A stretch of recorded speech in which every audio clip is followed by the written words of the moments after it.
One man is being victimized by our own government. One man whom they fear, yet whom millions love. One man who is willing to take the poison arrows of lawfare.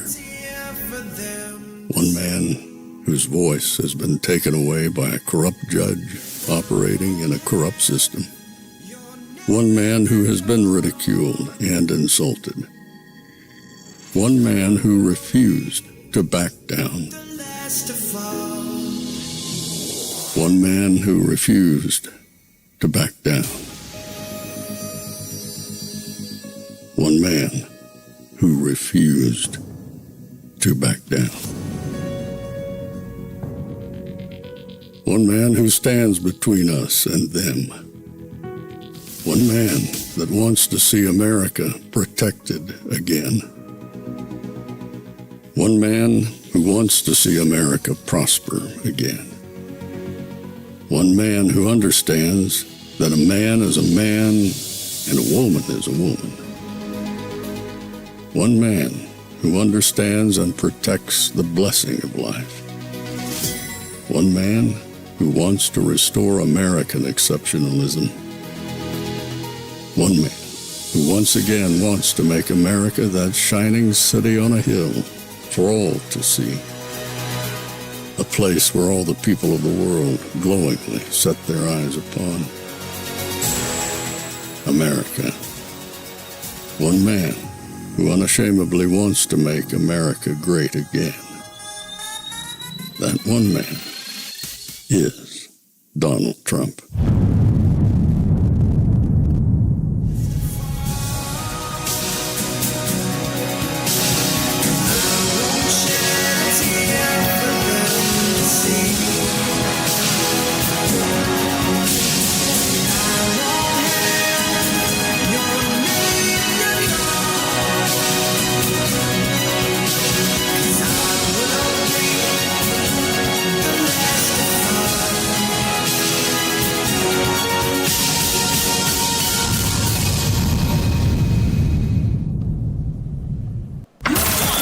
This is Fanfare with Barry Cunningham.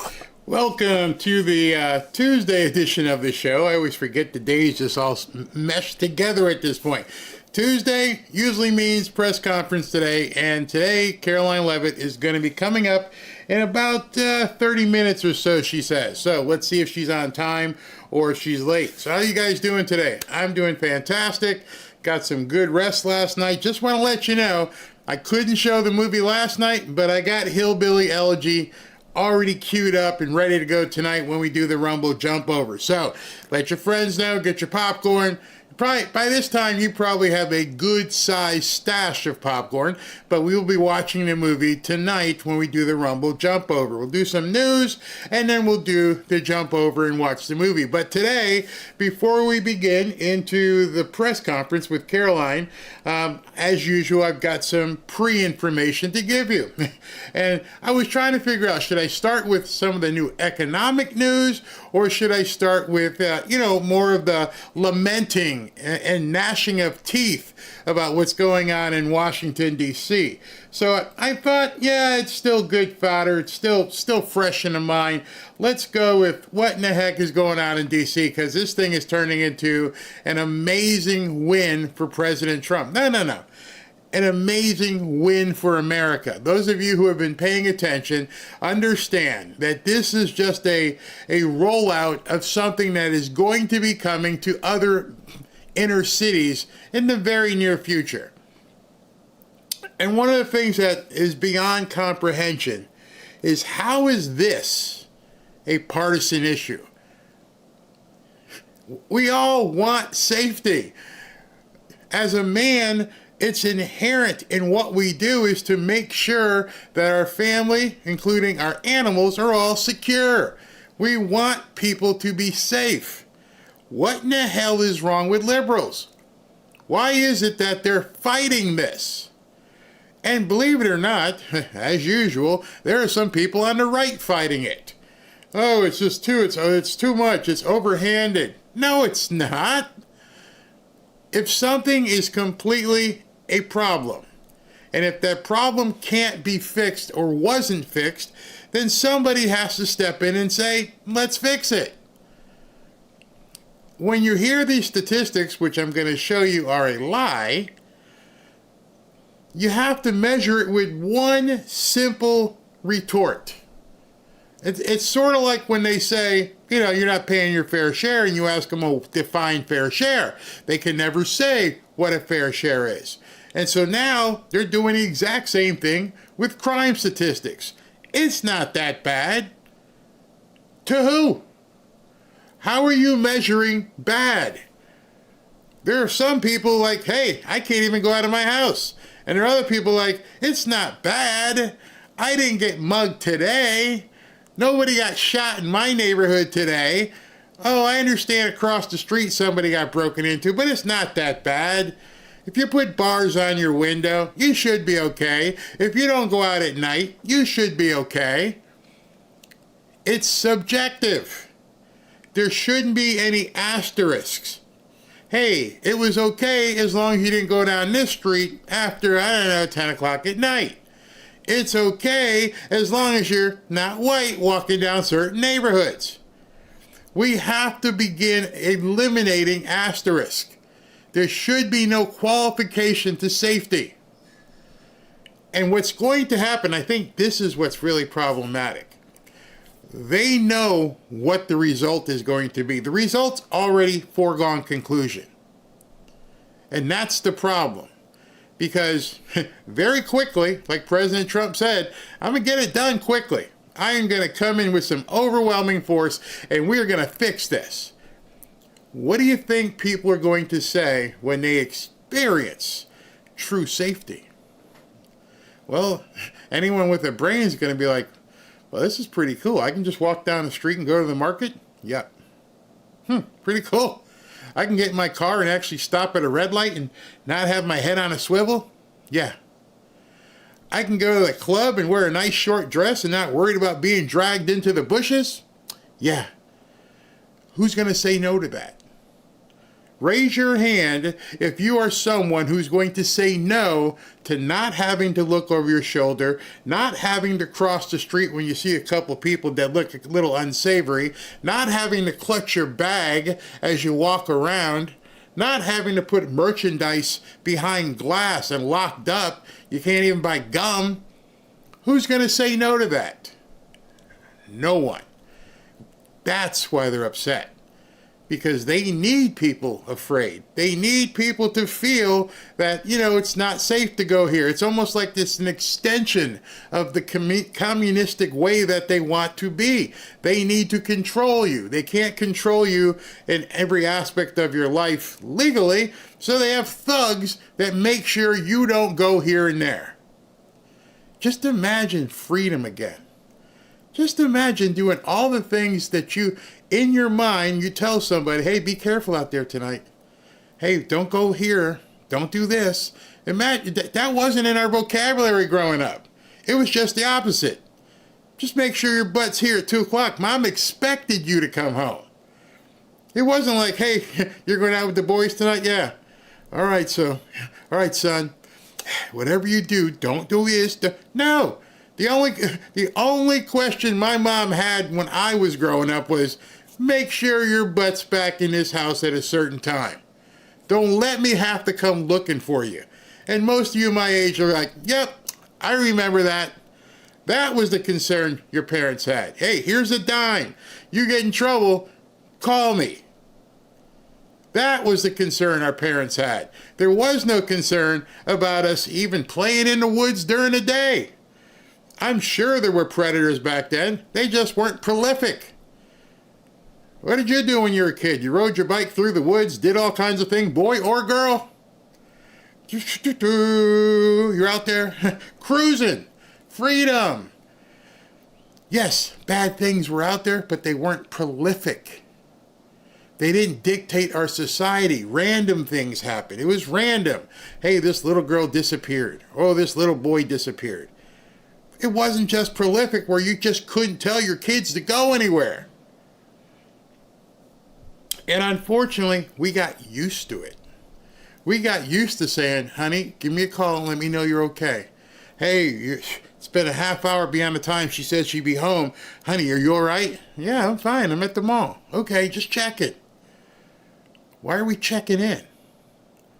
Now we say it's convenience. Now we say it's appropriate. But back then it was like, just be home at this time.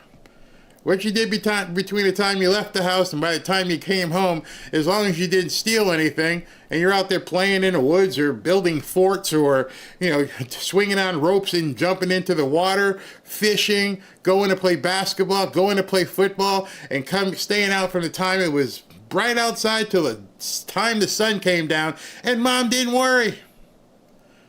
He'll be home soon because he's going to get hungry.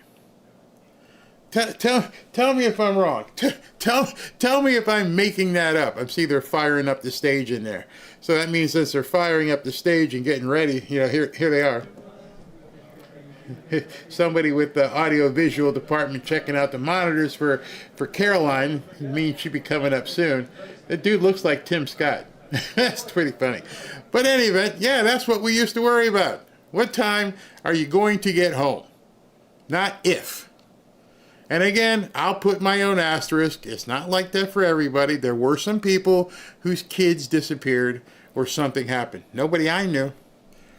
Nobody. Now, I grew up. You grew up. If it was as prolific as it was today, how many people you know in your purview, your circle, your grammar school, your high school, your neighborhood, your church, disappeared? Nope. How many of them met bad, things?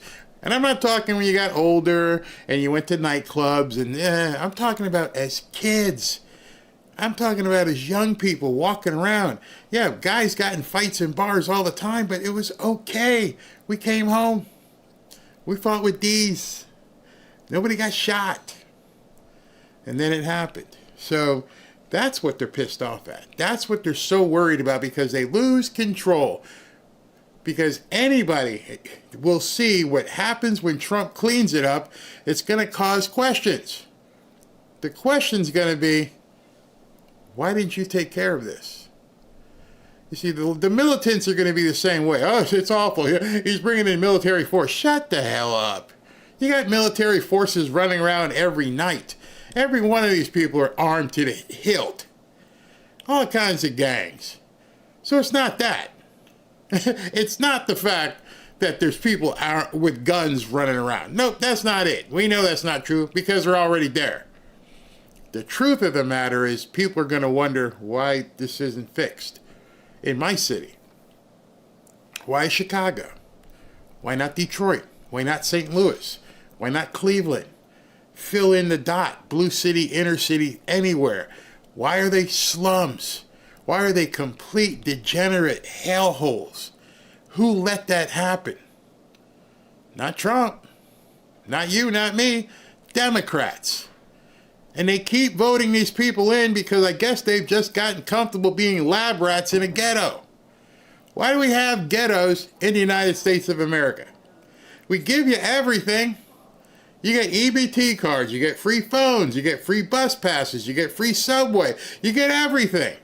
Why do we still have ghettos? You have food, you have transportation, you have phones. Someplace you have free cable. Oh my gosh, what more do you need other than a job? And why is it dirty? That's what Democrats are afraid of.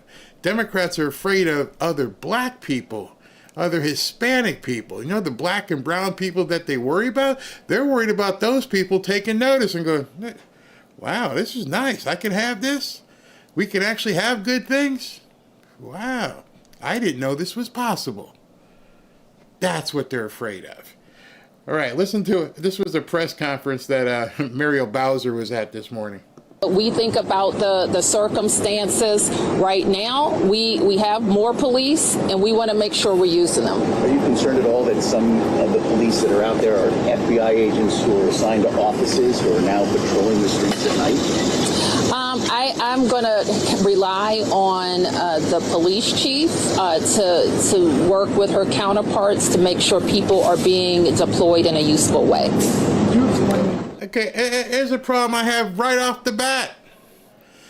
Are you worried that these people are, desk jockeys who all of a sudden are going to be out there doing law enforcement? The answer to that question should have been no. The more boots on the ground, the better. How do I know this? How many times have you guys possibly in your life been a part of a neighborhood watch? Where the neighbors were like, hey, what's that? And the neighbors would go out and see what's going on. Who are you? Why are you at Sue's house? The more people with eyes is better than even having to use the gun. If I've got a cell phone and a couple guys with me and we're walking up and down the street, that's even better than having to have people with guns. Eyeballs. Hey, what are you people doing here? And the bad guys would get to know that. The bad guys were like, hey, they're watching us. They're everywhere. There's drones flying around. You're outmanned. Everything that you've been doing, you can no longer do it anymore because the drone's going to see you and there's going to be some people coming over and see what you're all about. So why would you even hesitate? See, that's the problem with the Democrats right there. Well, they were desk people, but now they're out in the street. So, what if there were dads out in the street? What if the pastors took a youth group or a men's group and walked the street? It doesn't matter. It puts eyeballs on the problem. It shines a light. That's what they don't want.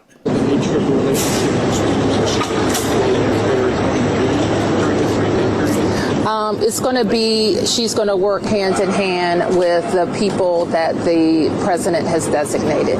Just a couple more. And Chief, we hear in some other jurisdictions, the National Guard are made up primarily of police and law enforcement. Do we know the makeup of the D.C. I wouldn't be able to say that offhand. I think they come from all backgrounds. A lot of law enforcement. There are a number of Metropolitan Police Department and officers from other law enforcement outfits, firefighters, and others who make up our D.C. National Guard, because that's who makes up our city. And does the National Guard have the power to make arrests on a day-to-day basis? How does that work? No, the National Guard is not law enforcement. And so, as the chief said, we regularly, because what we do in our city, work with the National Guard, and we'll do the same, that they will coordinate through the Metropolitan Police Department for any services that they're providing during this time. So what you're hearing is these people from the city giving you the appearance as though they're still in control. She's like, do they have arrest powers? You didn't explain it right, honey. You should have said, no, they don't have arrest powers, but they do, however, have detainment powers. They can stop somebody and hold somebody and then bring in the person who can actually put on the cuffs. Also, they do have the right to defend themselves. See, the answers have to go along with the questions. And that person did know enough to say, hey, listen, I understand that you're saying they don't have any arrest powers, but can they detain people? Oh, yeah. So that's arresting them. You're going to put somebody and tell them they can't leave. You're pretty much arresting them. The formality of what police car they go into, that's a whole different subject. By the way, the better question is, you just said that the police are going to be the people with the arresting power. Yes. Who's running the police? Because we saw who President Trump appointed yesterday. These reporters, and you're going to hear it today, don't even know the right questions to ask.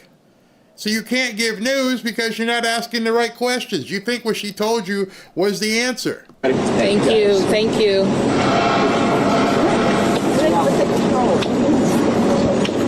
All right, so I want to talk, first of all, about the confusion off the top there. And I do apologize. We were trying to figure out what Pam Smith, the acting Maryland Police Department chief, was saying, or excuse me. So you're seeing the guys in uniforms. It's not a parade.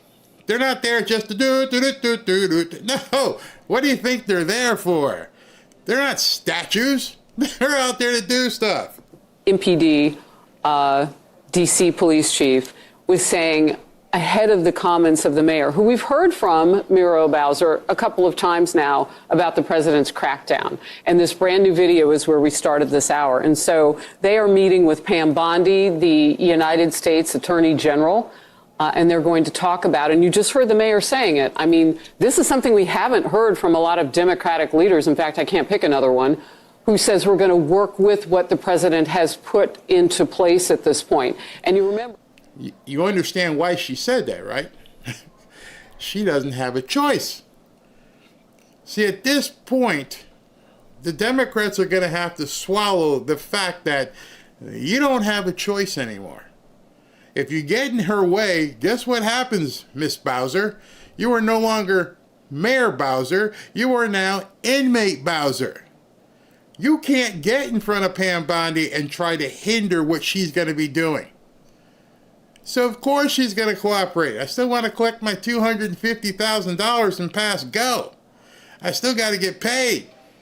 So if I want to get paid, I better play along. I don't have any power here whatsoever. None.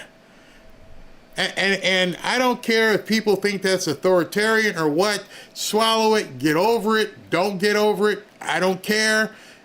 Right now, the Washington, D.C., as far as it goes in terms of protection and safety, is under the auspices of the President of the United States. Not the National Guard, not Pam Bondi. The President of the United States has taken control of Washington, D.C. If you don't know the process and you don't know the procedure and you don't know what's happening, you can't ask the right questions. Who's in control here? He is. Make no bones about it. President Trump is running the law enforcement of Washington, D.C. That's it. Sorry. Too bad. Deal with it. I want to make sure you understand as they're trying to throw these questions. So who's going to be saying this and who's going to be saying that? He is. It's his order. And he's telling Pete Hegseth, I want you to take this, and Pam Bondi, I'd like you to take that. I don't see anything in the executive order that says, hey, Mayor or Chief of Police in Washington, we're going to confer with you and we'll let you know, you tell us how you want this to run. Bullshit. Excuse my language. This is his deal.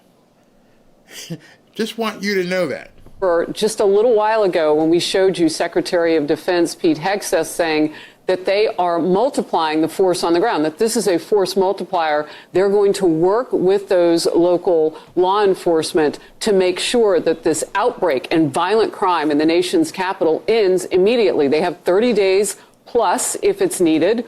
But 30 days. See what she just said there? A lot of people have been focusing on the 30 days. And she just broke a little bit of news that not a lot of people are talking about. It's 30 days plus. Plus, yeah. You think he's just going to roll out of there in 30 days? Sorry. He's going to clean it up. If it takes longer than 30 days, Congress is going to have to act. What is Congress going to do? I'll wait and tell you that. It'll probably come up in today's meeting. If these people are worth their salt, that question should come up today.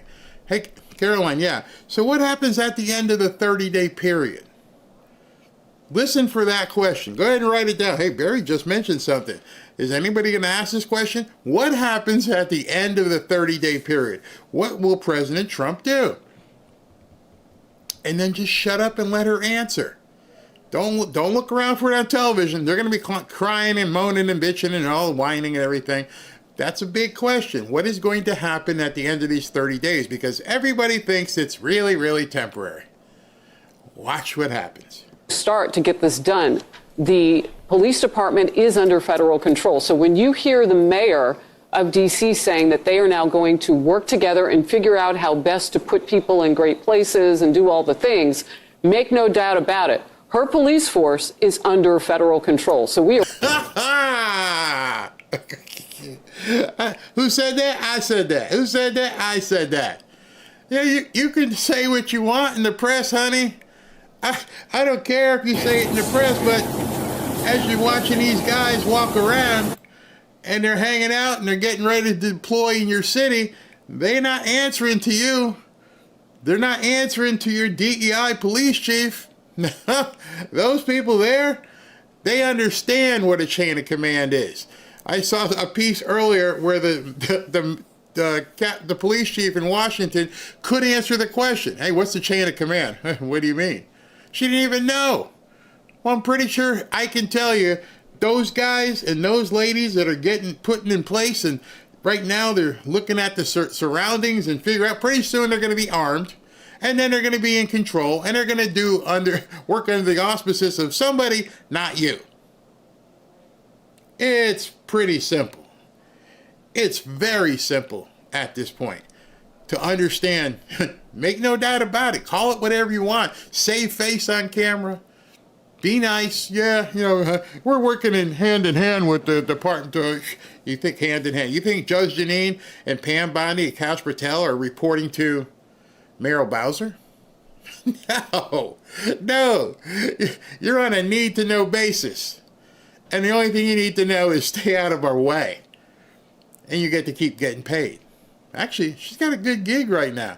I don't have any concerns whatsoever, and I still get my $250,000 no matter what happens. Perfect. I can do press conferences. I can try to appear like I'm in control, but I'm not in control. I got nothing to do. I'm the mayor of nothing. Go do some ribbon cutting somewhere. Do whatever you need to do. Go to a dinner. Go to some pastors' events. But get out of here. Well, actually, you can stay here. You just can't come to where we are. Make no bones about it. No doubt whatsoever. They are not in control. The President of the United States, not Pete Hegseth, not Kash Patel, not Pam Bondi, not Janine Pirro. The President of the United States now runs Washington, D.C. That's the truth. All right, so it's 12:57. She should be coming out, if she's on time, momentarily. Before she comes out, let me talk to you about today's sponsor. Today's sponsor is going to be American Financing. What if you could delay your next 2 mortgage payments? That's right. Imagine putting those 2 payments in your pocket, and they stay in your pocket, and finally getting a little breathing room. It's possible when you call American Financing. Today, if you're feeling stretched by everyday expenses, groceries, gas, bills piling up, you're not alone. Most Americans are putting these expenses on a credit card, and there doesn't seem to be a way out. American Financing can show you how to use your home's equity to pay off that debt. You need to call American Financing today before you get to a point where you can't make those payments. I understand a lot of people are under a lot of stress. Things, even though they're turning around, haven't turned around for them. Whatever your situation is, their salary-based mortgage consultants are helping homeowners just like you restructure their loans and consolidate debt, all without upfront fees. And they're saving customers an average of $800 a month. That's like a $10,000 raise, a $10,000 phone call. It's fast, it's simple, and it can save your budget this summer. Call now before it's too late. That'd be 888-976-5555. That's 888-976-5555, or visit americanfinancing.net/Barry. All right, so let's continue with the show. I'm looking at the monitor, and they're getting ready, but they're not there. So let's go ahead and take some comments right now. All right, how quiet are friends and family that voted against Trump? My sisters, as I mentioned, I lived in Connecticut. That's where I'm from. Just grew up Democrats, and they don't really know why. It's just what we did. You're a Democrat. I mean, you're from Connecticut. You're from New York. You're supposed to be a Democrat. And you're black. Well, yesterday, my sister watched the show. And she's like, I heard what was going on, and I have some questions. And I knew right there, just the fact that she said, I have some questions. And that's what we need to get to. We need to get to a point where people who, even though they voted against Trump, now begin to have questions. That's all we want. We want that opening where we can begin to talk to people. And then and understanding their inquisition, their ability to try and discern what in the hell is happening, they're already experiencing it. And so it's easier at this point to begin talking to people. They know gas prices are lower. They know food prices are lower.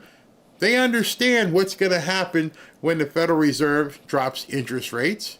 They can see, most of my family's been in Washington, D.C., so there's a great way to relate to it.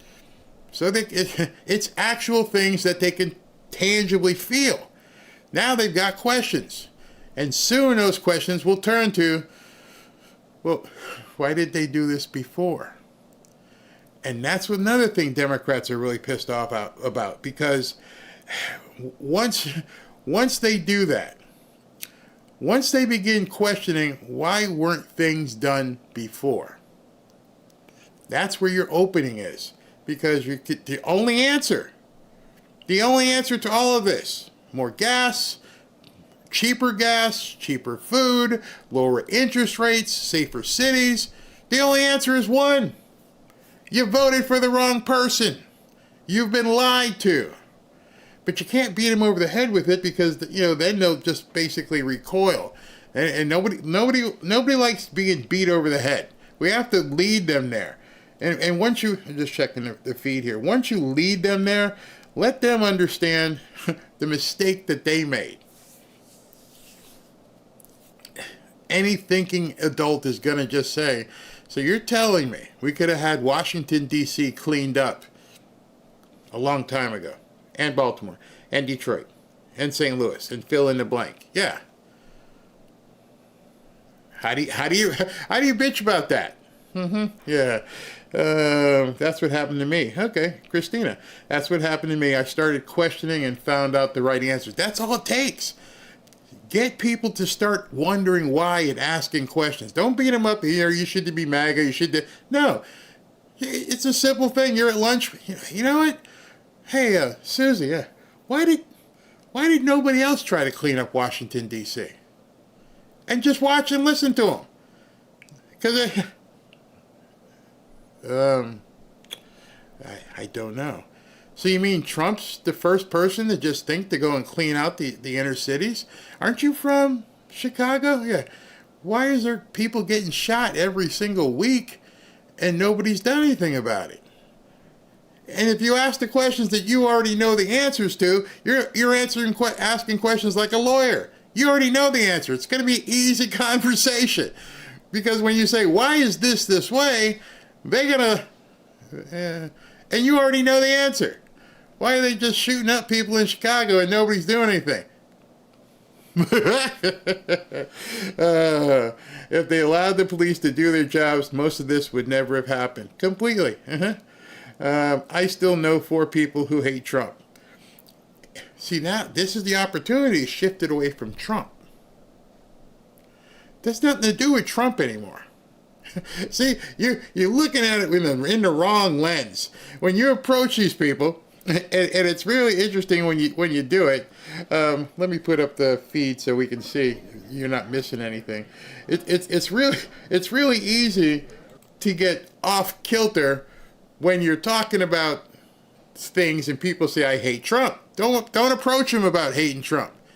Hey, Susie, did you see what they're doing in Washington? The National Guard's getting in there and cleaning up the city. Wow, you ever been to Washington? Yeah. Did you feel safe? And make them think about themselves. Hey, I just filled up my tank. It was like $2.95 a gallon. Wonder why it's so cheap now. And you just start asking those questions. Don't talk about Trump. I hate Trump. Okay, I understand that. What about this? Police in Chicago used to say, go ahead and let themselves call themselves. You can go all the way back to the Godfather movie, when they were talking around the table with the Dons, and they're like, we're going to do this drug thing, and yeah. Well, one thing, like, keep it with the coloreds. They're animals anyway. And I remember that line from 40 years ago. I was like, oh, damn. And I'm thinking to myself, that just keep it in the colors. They're animals anyway. Wow. Yeah, most are lost forever. Because they're the ones who are lost forever. Let's just admit it. The ones who are lost forever want to be commies. If they're young, they don't feel like they should be working. If they're in that mentality, they don't think they should get ahead. They got a trophy for everything, and now they're adults and they don't understand. I posted a video earlier today. A young blonde woman was in there whining on TikTok or wherever, and she was pissed off because the mortgage broker told her, "You're not qualified." You see, when you're 26 or 27, and that's the first time somebody tells you you're not good enough, it's a shock. You know, we growed up, wow, my English teacher would have kicked me in the head. We grew up in an era where if you didn't make it, you didn't play. Hey, sorry, we had to make the cuts, and guess what? You got cut. But we grew these kids up in an era where everybody got to play and nobody got cut. And you had to have a certain amount of time in the game. And even the kid that sucked on the end of the bench, he had to play too. There was no merit installed in the minds of these people. And so now they get out of school, they get a job, they're making whatever they make, and they're driving and they're seeing the big mansion. I'd like to buy that. You're shopping in the wrong part of town, honey. You need to go shop over here. That's not for you. And they've never heard that. What do you mean? You can't have this. No. Shocking. No. No, you can't have this. And then, of course, what you get is, oh, look at these boomers. Boomers ruined everything. Really? We ruined everything, or we had to work and earn it? You know, we don't have the same opportunities as boomers did. Yeah, don't get me started on that. No cuts is unreal. Oops, here she is. For a bilateral meeting with Russian President Vladimir Putin. The brutal war between Russia and Ukraine broke out under Joe Biden's incompetent leadership. But President Trump is determined to try and end this war and stop the killing. As the president has said over and over again, his strong preference will always be for peace and partnership, whenever those outcomes can possibly be achieved. There is no leader in the world right now who has been more committed to preventing wars or ending them than President Donald Trump. Just look at what took place here at the White House last Friday, when President Trump hosted the Azerbaijani president and Armenian prime minister and got the two leaders to sign a historic joint declaration for peace, ending a decades-long conflict that disrupted the region and claimed countless lives. In other news, we continue to see positive economic reports across the board. Today's CPI report revealed that inflation beat market expectations once again, and inflation remains stable. Overall, inflation has run at a 1.9 average annual pace in President Trump's first 6 months in office. Prices for everyday goods continue to decline. Energy prices fell in July, including gasoline, which is down nearly 10% over last year, and propane, which is down 2.5% over last year as well. Egg prices fell once again in July and are down 20% since President Trump took office. Shelter inflation, the largest contributor to overall inflation, is at its lowest level since October of 2021. Wage growth for American workers is beating inflation once again. As inflation declines, this administration continues to be wholeheartedly committed to putting more money back into the American people's pockets. American real wages are up 1.3% over last year and have increased each month since President Trump took office. And small business optimism, according to this morning's report, has also reached a 5-month high. Ignore the panicans and trust in President Trump. That is our motto here at the White House. The America First economic agenda is working. On another matter, yesterday, President Trump took bold action to finally restore law and order right here in our nation's capital. The president declared a crime emergency in the District of Columbia, federalized the D.C. Police Department, and mobilized the D.C. National Guard to end violent crime in our nation's capital. As part of the president's massive law enforcement surge, last night, approximately 850 officers and agents were surged across the city. They made a total of 23 arrests, including multiple other contacts. Last night, these arrests consisted of homicide, firearms offenses, possession with intent to distribute narcotics, fare evasion, lewd acts, stalking, possession of a high-capacity magazine, fleeing to elude in a vehicle, no permits, driving under the influence, reckless driving, and a bench warrant. A total of 6 illegal handguns were seized off of District of Columbia streets as part of last night's effort.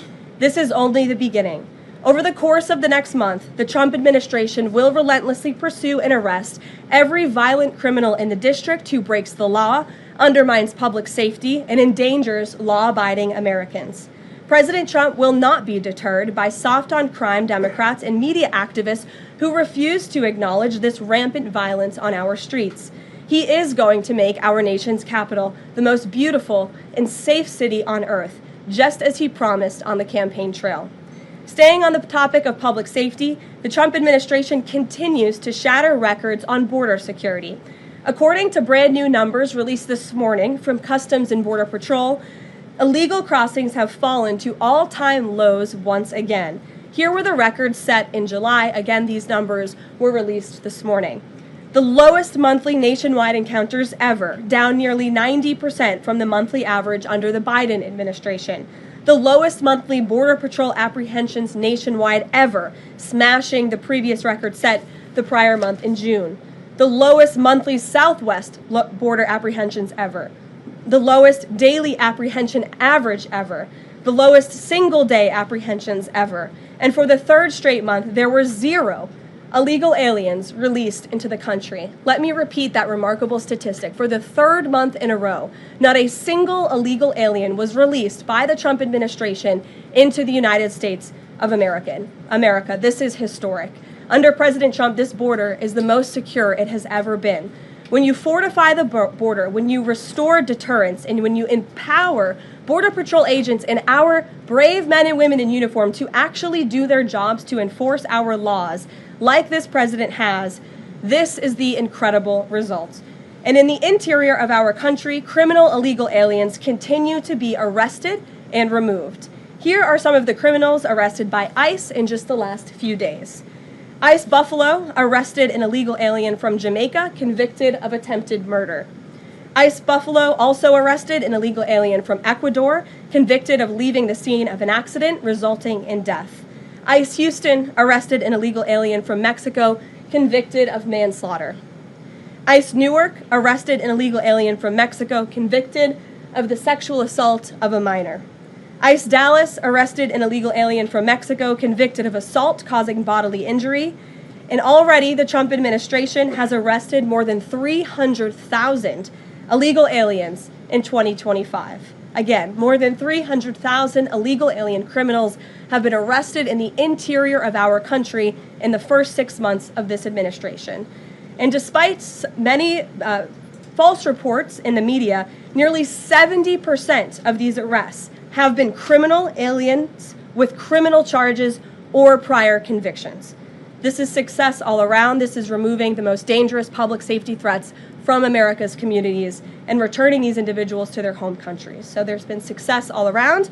I'm sure you have a lot of questions today. I'm happy to get to them, so let's get started. And as always, we'll start with our new media seat, who is our podcast host today, Benny Johnson. Benny, why don't you kick us off, and thanks for being here. Thank you, Karoline. As a D.C. resident of 15 years, I lived on Capitol Hill. I witnessed so many muggings and so much theft. I lost track. I was carjacked. I have murders on my Ring camera and mass shootings. I witnessed a woman on my block get held up at gunpoint for $20, and my house was set ablaze in an arson with my infant child inside. And so to any reporter that says and lies that D.C. is a safe place to live and work, let me just say this. Thank you. Thank you for making the city safe, because no parent should have to go through what my family went through having the fire department rip open their door to save their infant child. And so thank you for your work on securing this city. My question to you is this.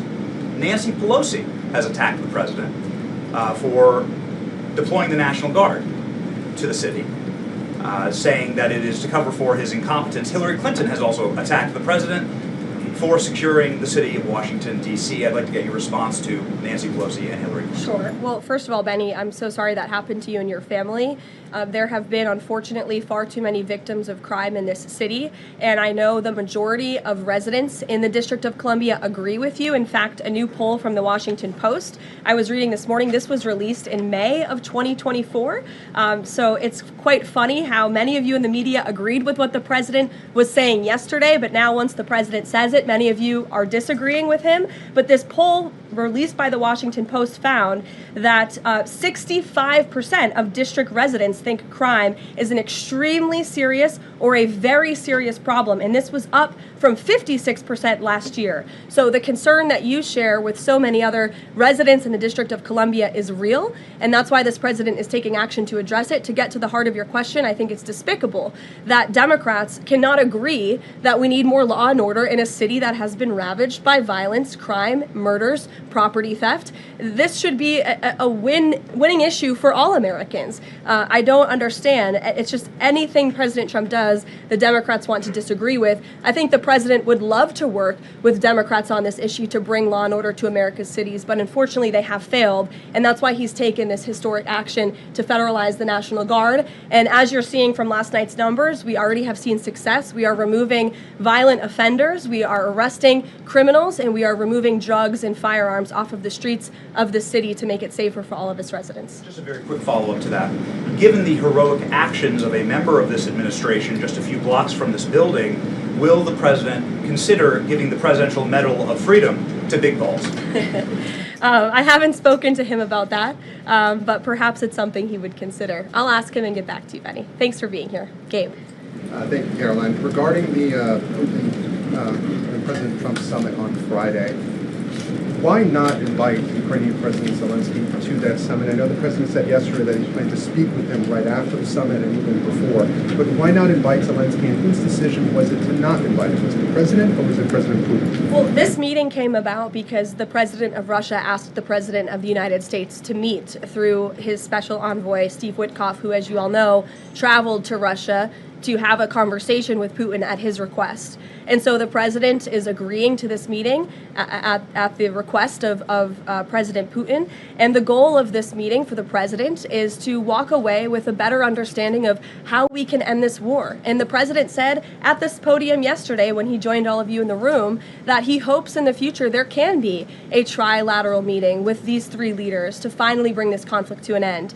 But this administration has really used every lever, has taken every measure to achieve peace through a diplomatic solution. And I think the president of the United States getting in the room with the president of Russia, sitting face to face rather than speaking over the telephone, will give this president the best indication of how to end this war and where this is headed. And another question on something that happened yesterday, but I wanted to get the White House response. A judge ruled that the grand jury transcripts in Ghislaine Maxwell's case should not be released. What's the White House response to that?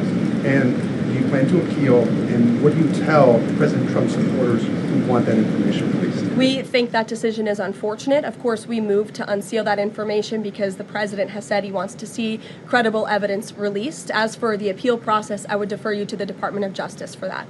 Rachel. Thanks so much, Karoline. We're learning that President Trump spoke with Ukrainian President Zelensky. I was curious if you can share any more details about their call, and did Zelensky give President Trump any red lines, any non-starters ahead of the summit on Friday? Look, I don't want to reveal the private conversations between the president and President Zelensky, but what I can tell you is that the president has deep respect for all parties that are involved in this conflict and are trying to bring this conflict to an end. After Special Envoy Witkoff returned from his meeting with President Putin in Russia, his first phone call was to President Trump. And President Trump's first phone call was to President Zelensky and to our friends in Europe to to keep everybody in the loop about where the United States can see moving the ball forward to end this conflict. And so we continue to be very much engaged with President Zelensky and the Ukrainians, but also our allies in Europe as well. And then just one more for you. How does the president measure success coming out of this meeting? The president at times has suggested that Putin might be tapping him along. Is he prepared to walk out of this meeting if he senses that Putin is not serious about ending this war? I think I just answered that question for you and what the goal and the expectation of the meeting is. And I won't jump ahead of any hypotheticals, and I'll leave it to the president to speak to all of you after the meeting, which I'm very confident he will. Steve. Is he optimistic that a deal will emerge from this meeting, or is he simply going to listen? I think this is a listening exercise for the president. Look, only one party that's involved in this war is going to be present. And so this is for the president to go and to get, again, a more firm and better understanding of how we can hopefully bring this war to an end. Karoline, how did you settle on Alaska as the site for this? There were some other sites being discussed. This is like it was a midpoint between the two leaders? There were many sites discussed, but of course Alaska is a state within the United States of America, so the president is very honored and looks forward to hosting President Putin on American soil. Is there a joint news conference plan, or will the president have a solo one? What sort of scheduling stuff? Yeah, the mechanics and the scheduling, Steve, are still being ironed out. For Friday, we're working with our Russian counterparts to put those plans into action, and of course we'll keep you all apprised on the logistical details of Friday as soon as we get them. Charlie? The president said at the podium yesterday twice that he was planning to go to Russia. Was that a verbal slip-up, or does he actually plan to go to Russia? Perhaps there are plans in the future to travel to Russia, and on Friday the president will be meeting with the Russian President Vladimir Putin in Alaska, as you know. Phil? Last week, the president said the CEO of Intel was highly conflicted, seeming to cite his past investment with Chinese companies that were doing business with the Chinese military. Yesterday, he called his meeting with that CEO a success.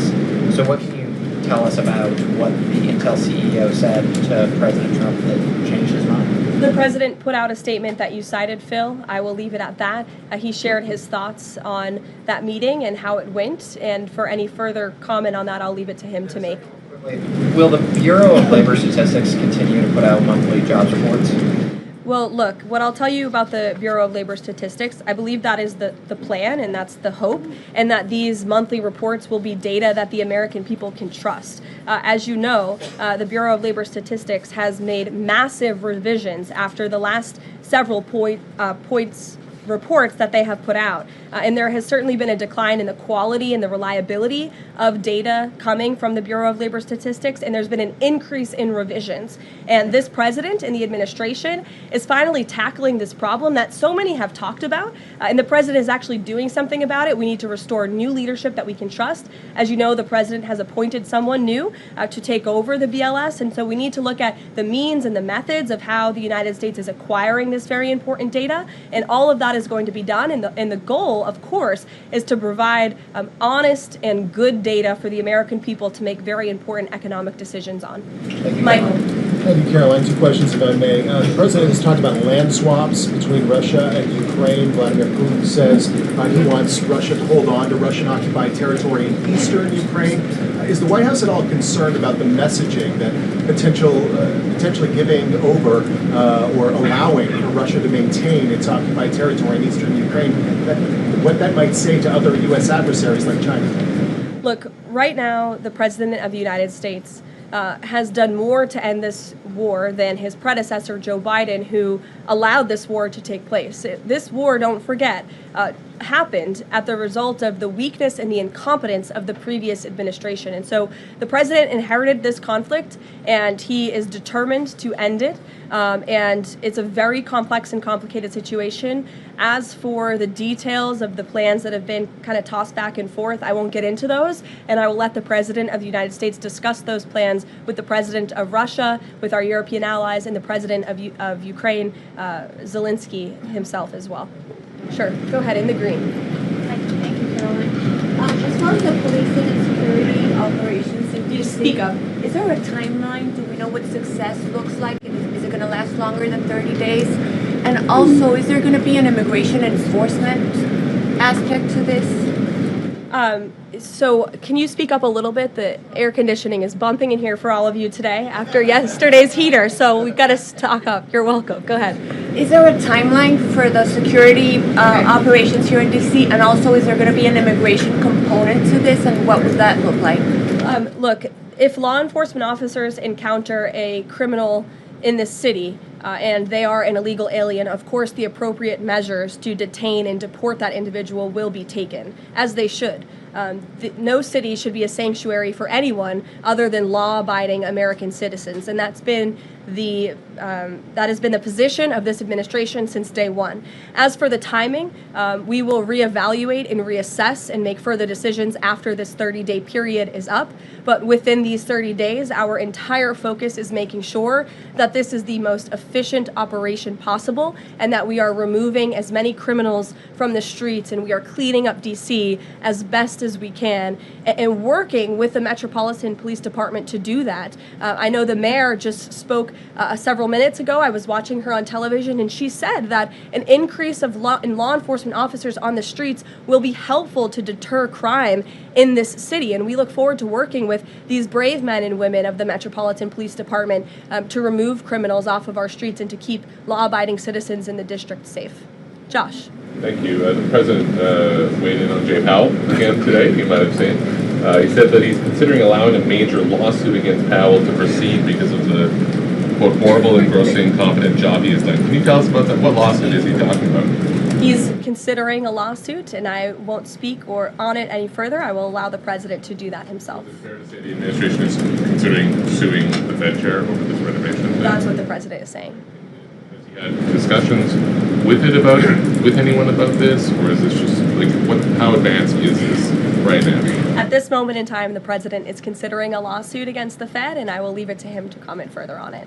Tamara, go ahead. We talked about, very quickly, yesterday we talked about the NVIDIA chips deal the president has struck as well, AMD, the 15% stake that will go to the government. Do you have any detail on how that came about? The president said he asked for 20% from NVIDIA. Did he make the same 20% ask to AMD, and or is this something the administration is looking to do with other either chips or products, going forward? Is this a model it wants to build on? Well, look, right now it stands with these two companies. Perhaps it could expand in the future to other companies. I think it's a creative idea and solution. The legality of it, the mechanics of it is still being ironed out by the Department of Commerce, and I would defer you to them for any further details on how it will actually be implemented. But again, this was another idea of the president and his brain trust on his trade team to try to, get good deals for the American people and the American taxpayer.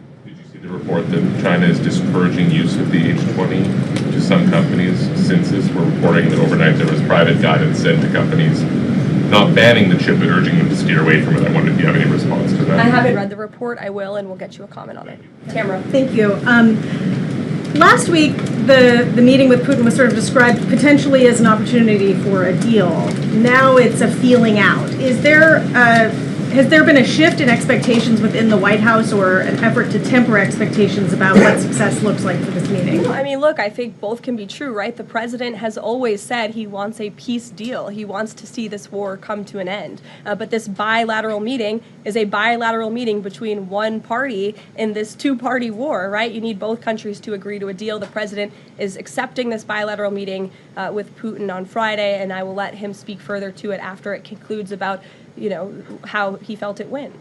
Also, completely unrelated topic, regarding the president's efforts in Washington, D.C., do you have any specifics about how homeless people will be dealt with, where they would be moved to? What does this look like? I do, yes, and it's an important question, so thank you for raising it.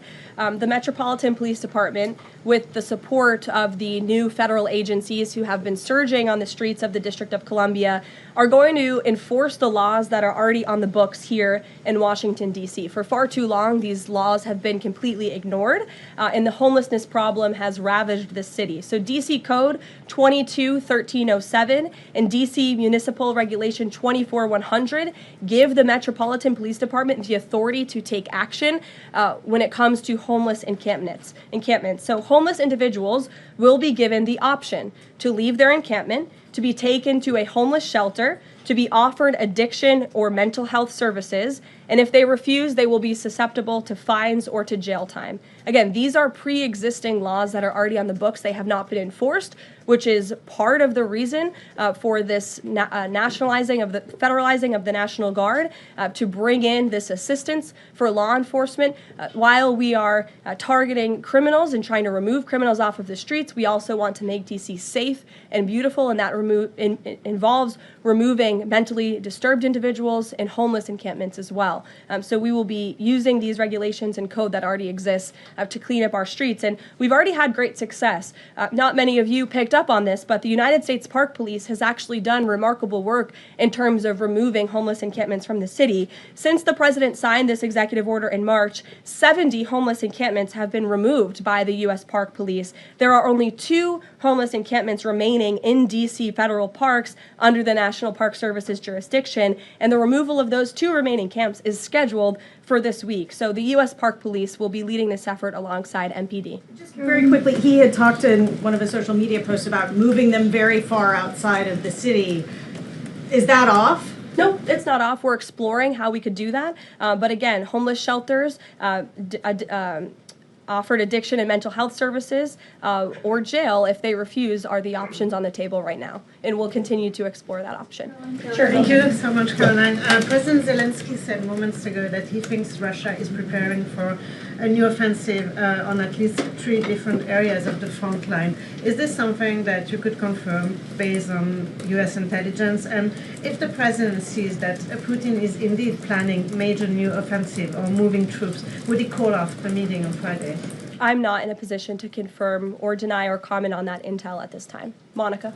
Thanks, Caroline. My question involves Russiagate. A whistleblower alleges that then Congressman Adam Schiff approved leaking classified information to smear President Trump's image during the Russiagate scandal. Does the president plan to investigate Adam Schiff, and what would accountability look like if more information confirms this report? The president has already said he wants to see Adam Schiff held accountable for the countless lies he told the American people in relation to the Russiagate scandal. I brought Tulsi Gabbard out to this podium to talk to you about all of that, and this administration is taking accountability very seriously. As for this new FBI whistleblower report, I understand Kash Patel last night declassified a 302 FBI document showing that a whistleblower who is a Democrat, a career intelligence officer who worked for Democrats on the House Intel Committee for more than a decade, repeatedly warned the FBI in 2017 that then Rep. Adam Schiff had approved leaking classified information to smear then President Donald Trump over the Russiagate scandal. This is obviously a bombshell whistleblower report. Hopefully more people in this room will cover it as such. And I have a quote from the FBI director for all of you. He has said this: "For years, certain officials used their positions to selectively leak classified information to shape political narratives. It was all done with one purpose: to weaponize intelligence and law enforcement for political gain. Those abuses eroded public trust in our institutions. The FBI will now lead the charge with our partners at DOJ, and Congress will have the chance to uncover how political power may have been weaponized and to restore accountability." That's what the administration is focused on, and hopefully we'll see some more media reports on this whistleblower allegation. If this were reversed, if this were allegations against the president or any of these cabinet officials, I'm sure everyone in this room would cover it as such. Elizabeth, go ahead. Thanks, Caroline. After yesterday's action to federalize the D.C. police, is the president still interested in working with Congress to end the Home Rule Act, something he's talked about in the past? Senator Mike Lee has a bill on it. Is that something he's still interested in?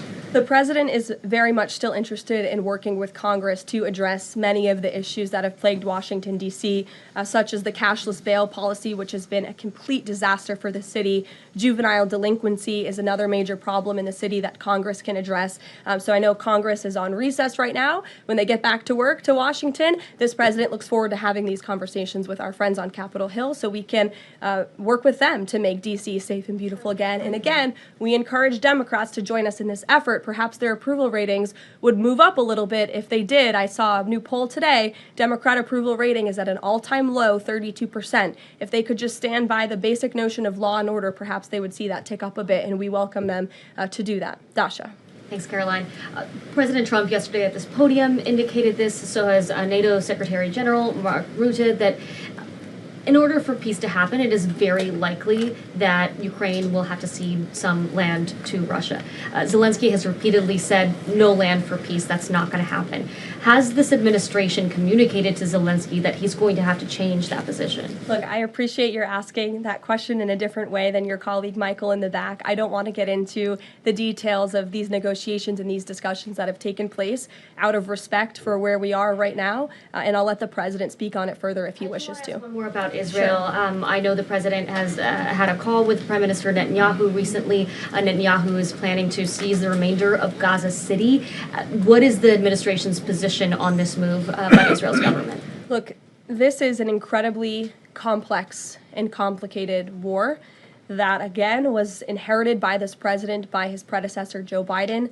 October 7th was one of the worst days in history. We saw innocent people slaughtered, murdered, kidnapped by Hamas terrorists. This administration has taken extensive time and effort and resources since Inauguration Day in January to end this conflict. We have given many flexible arrangements backed by Israel to Hamas, and unfortunately, Hamas has never agreed. Looking ahead, I will let the president speak on where he sees this going, but this is, of course, an incredibly complex and complicated situation. The administration has made our goal clear. We want to see this conflict end. We want to see the hostages released, and we've tried. The president and his national security team have given extensive effort and time to doing that. With how Israel has used those resources and the assistance that you've provided? Look, I'll let the president speak on the further actions that Israel may or may not be taking. Alexander, good to see you. Good to see you as well, Caroline. Thank you. The Kremlin is expressing interest that Friday's meeting will move beyond just terms to end the war into improving bilateral relations. There's talk over how they're interested in potentially restoring direct flights between Russia and the United States. Is President Trump open to those kind of peripheral conversations, or is this directly focused on ending the war in Ukraine? I think this conversation on Friday is focused on ending the war in Ukraine as far as the president's perspective goes. Those conversations, I think the president is interested in having, but his main priority right now is ending this war and to stop the killing that has gone on for far too long. You're welcome. In the back, go ahead. Yeah, two questions on the economy. So first, we've had small businesses tell us that it's not foreign exporters who are eating the tariffs, it's them. And they've held off on raising prices, but soon they're going to have to raise prices. What is the White House's message to them?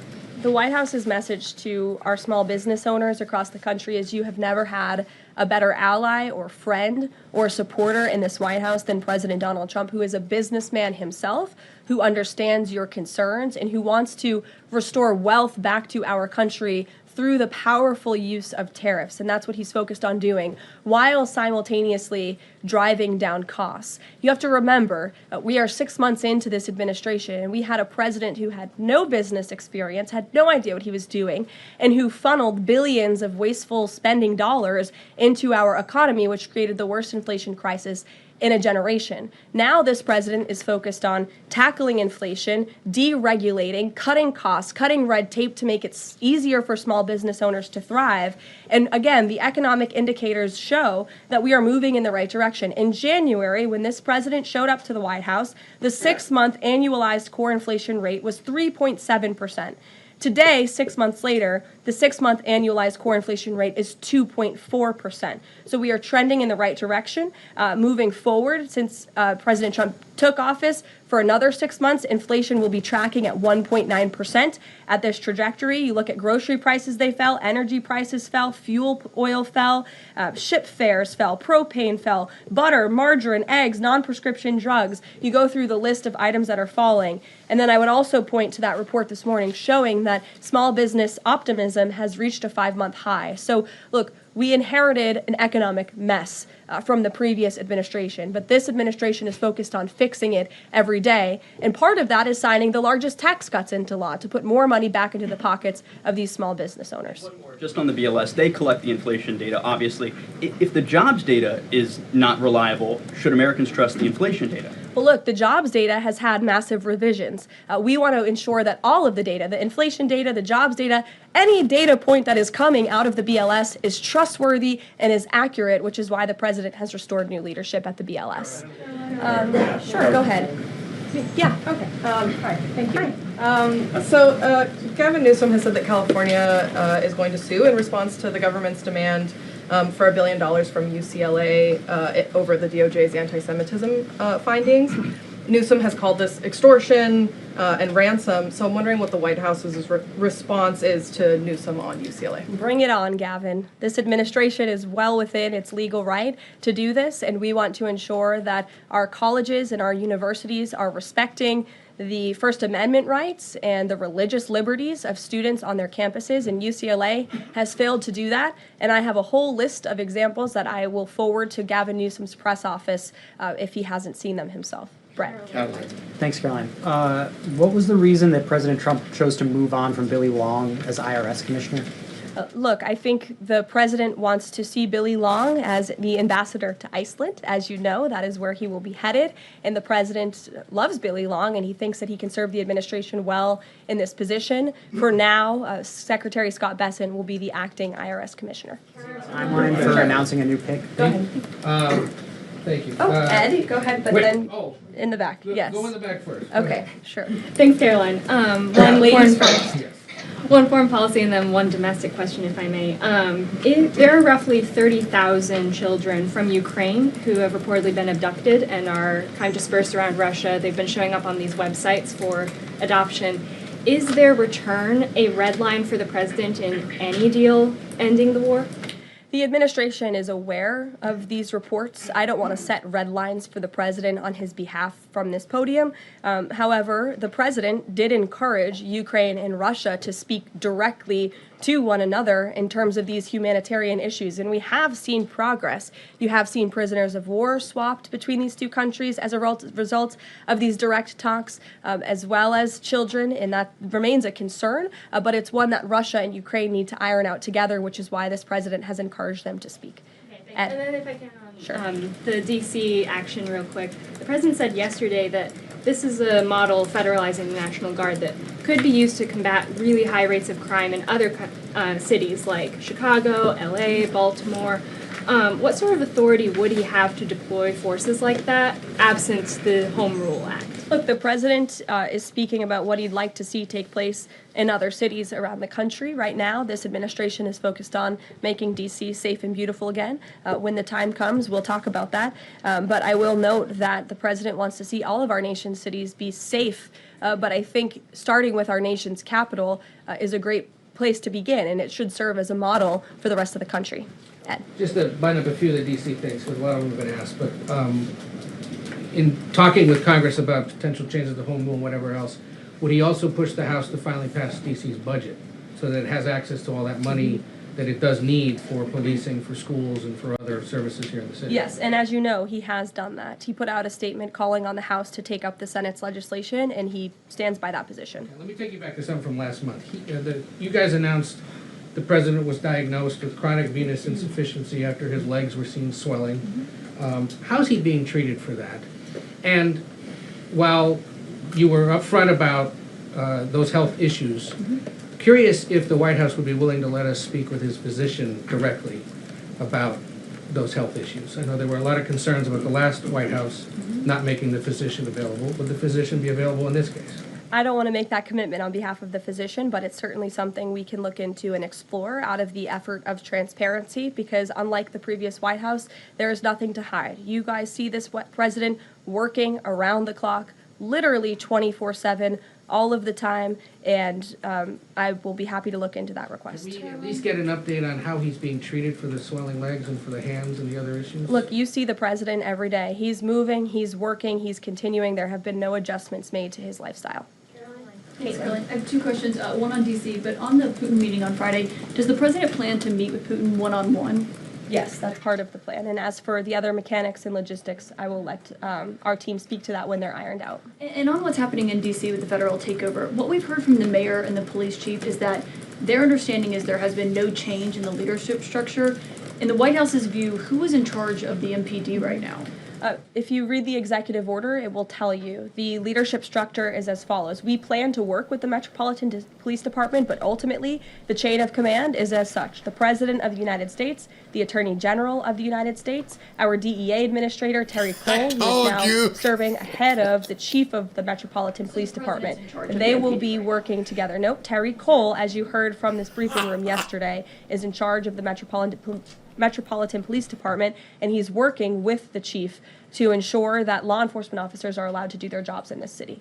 Caroline? Joey. Yeah, thanks, Caroline. I know you said earlier the hope is to maintain monthly job reports, but the president's new nominee for BLS Commissioner E.J. Antoni recently told Fox Business that the BLS should suspend issuing monthly job reports and only issue quarterly reports until the jobs data methodology is corrected. So does the president disagree with that assessment that his nominee is said there, or suspending these monthly job reports a real option? I think he floated the idea of possibly suspending until they can get the data and the methodology in order. And this president wants to ensure that the BLS, again, is putting out accurate and honest data that the American people can trust. Since you brought up the new commissioner, he holds a master's and doctor's degree in economics from Northern Illinois University. He's the chief economist in the Heritage Foundation's Center for the Federal Budget. And in addition to his work at Heritage, he has multiple other roles. He's been widely renowned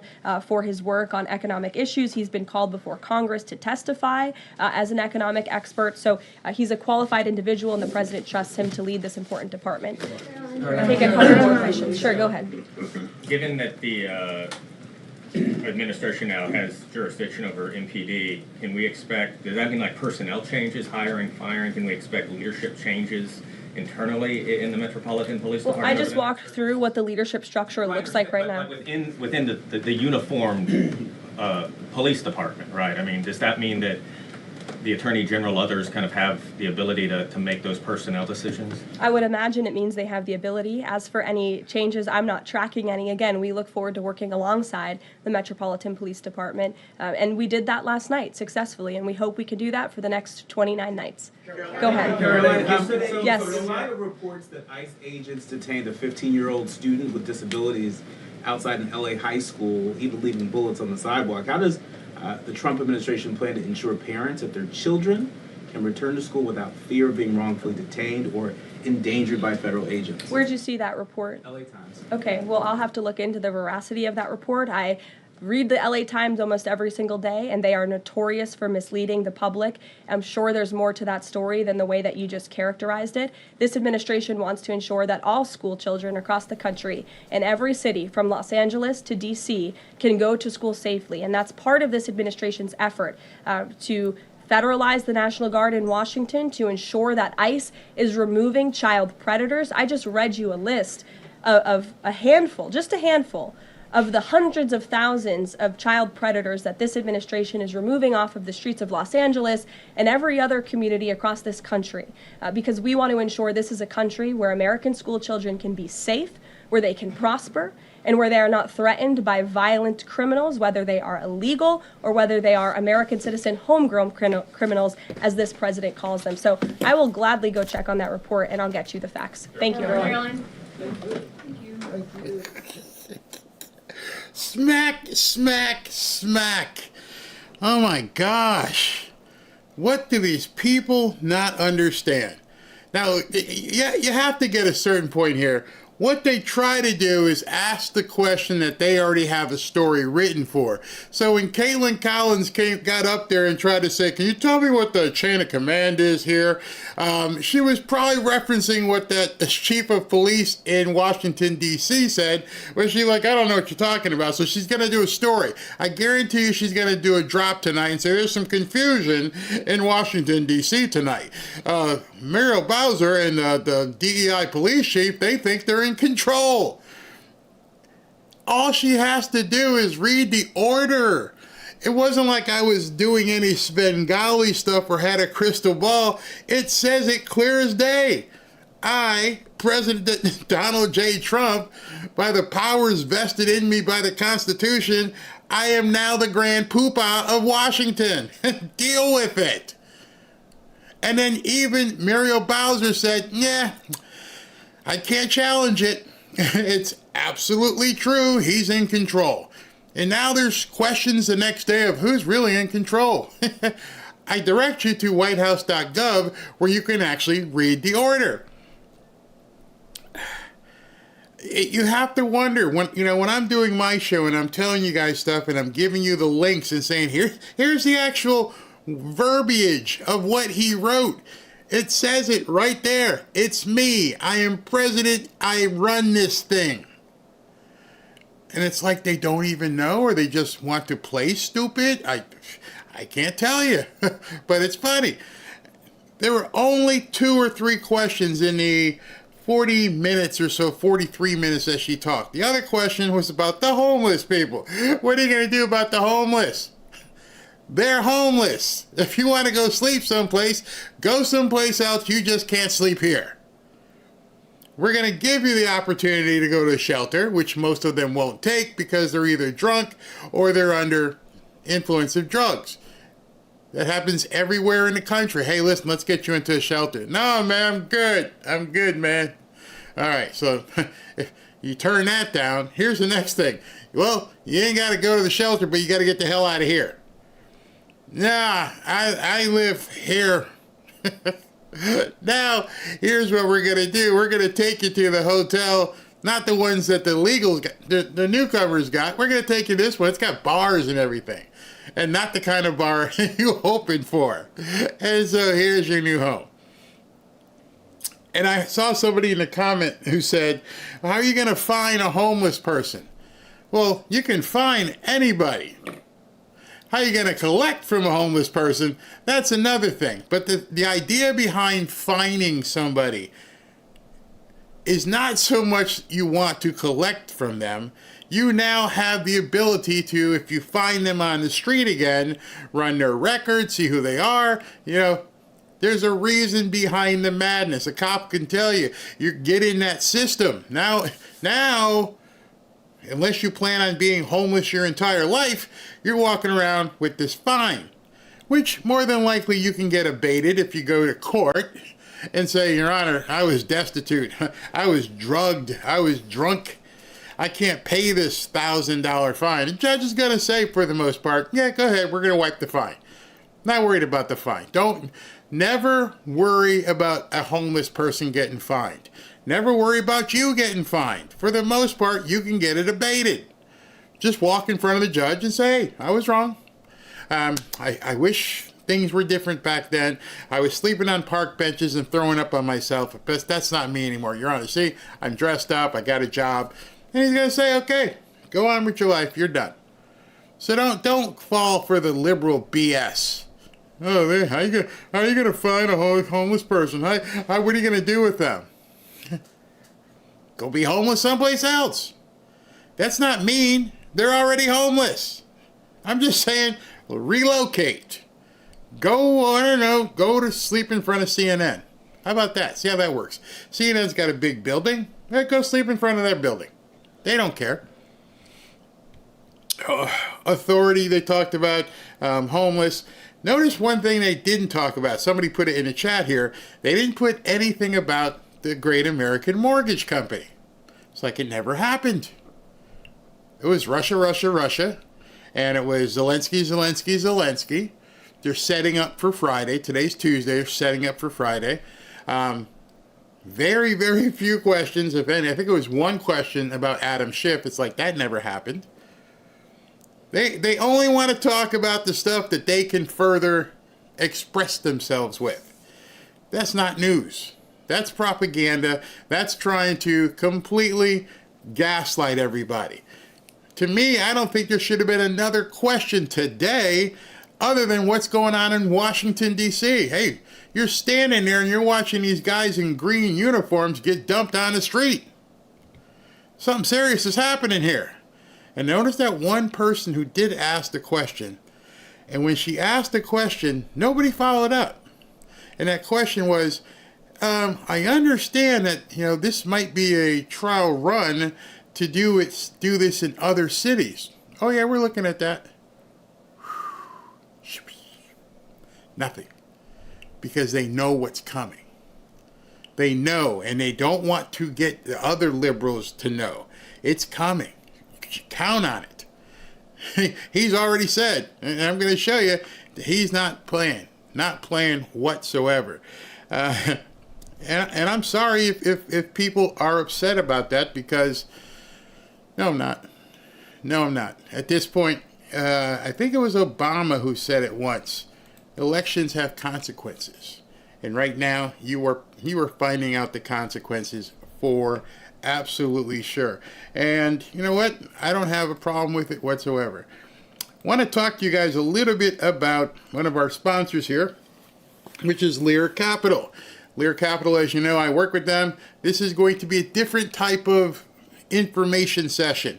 What I'm going to do is begin taking a little bit of time, just to tell you what's going on with gold and silver as of today. The phone number is on the bottom of the screen, or you can go to the website if you'd like more information. Currently, and let me go ahead and refresh so I can get the current price.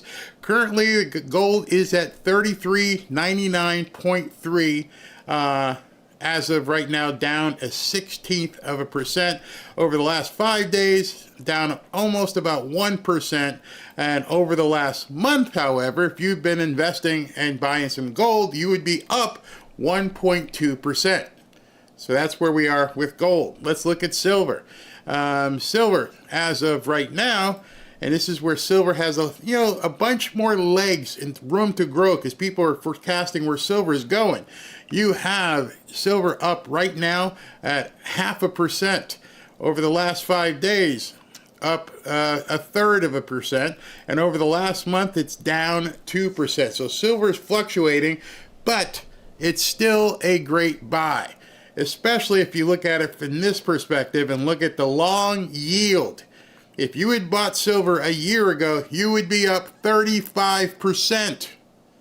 Just think about that. Your investment would be 35% more if you bought silver a year ago. So if you'd like to get some silver, go ahead and go to learberry.com, or you can go to 800-601-5430. So that's part of what I'm going to be doing every day, is now just bringing you up to speed as to what the gold and silver prices are, so you can see it in real time and make your choices. Very simple. All right, so let's get on with today's show. Yes, okay, I'm going to address this because it came up. And there was a lot of negative conversation about Benny Johnson. I am completely agnostic. I am Switzerland. In fact, I respect the game. I had posted something about, what did I post this morning? I posted to Kyle Seraphin. Kyle Seraphin has been on the show a couple times, and over the last, 90 days or so, he's turned into quite the flamethrower. And by being that flamethrower, hold on, let me try to find this. He has ticked off some people, quite a few people, in terms of his content, and that's okay. Different people can like different things. And so I just wanted to show this because it really, really is how I feel about Benny, how I feel about Kyle, how I feel about a number of creators. And it's this: you may not like what some of us say, including me, but you have to appreciate the grind. And none of us had Benny did, but not most of us have a career or experience in media. We had to learn everything. And then if you did have a career in media, you didn't have a career in production. And so what has had all of us had to learn what we're doing.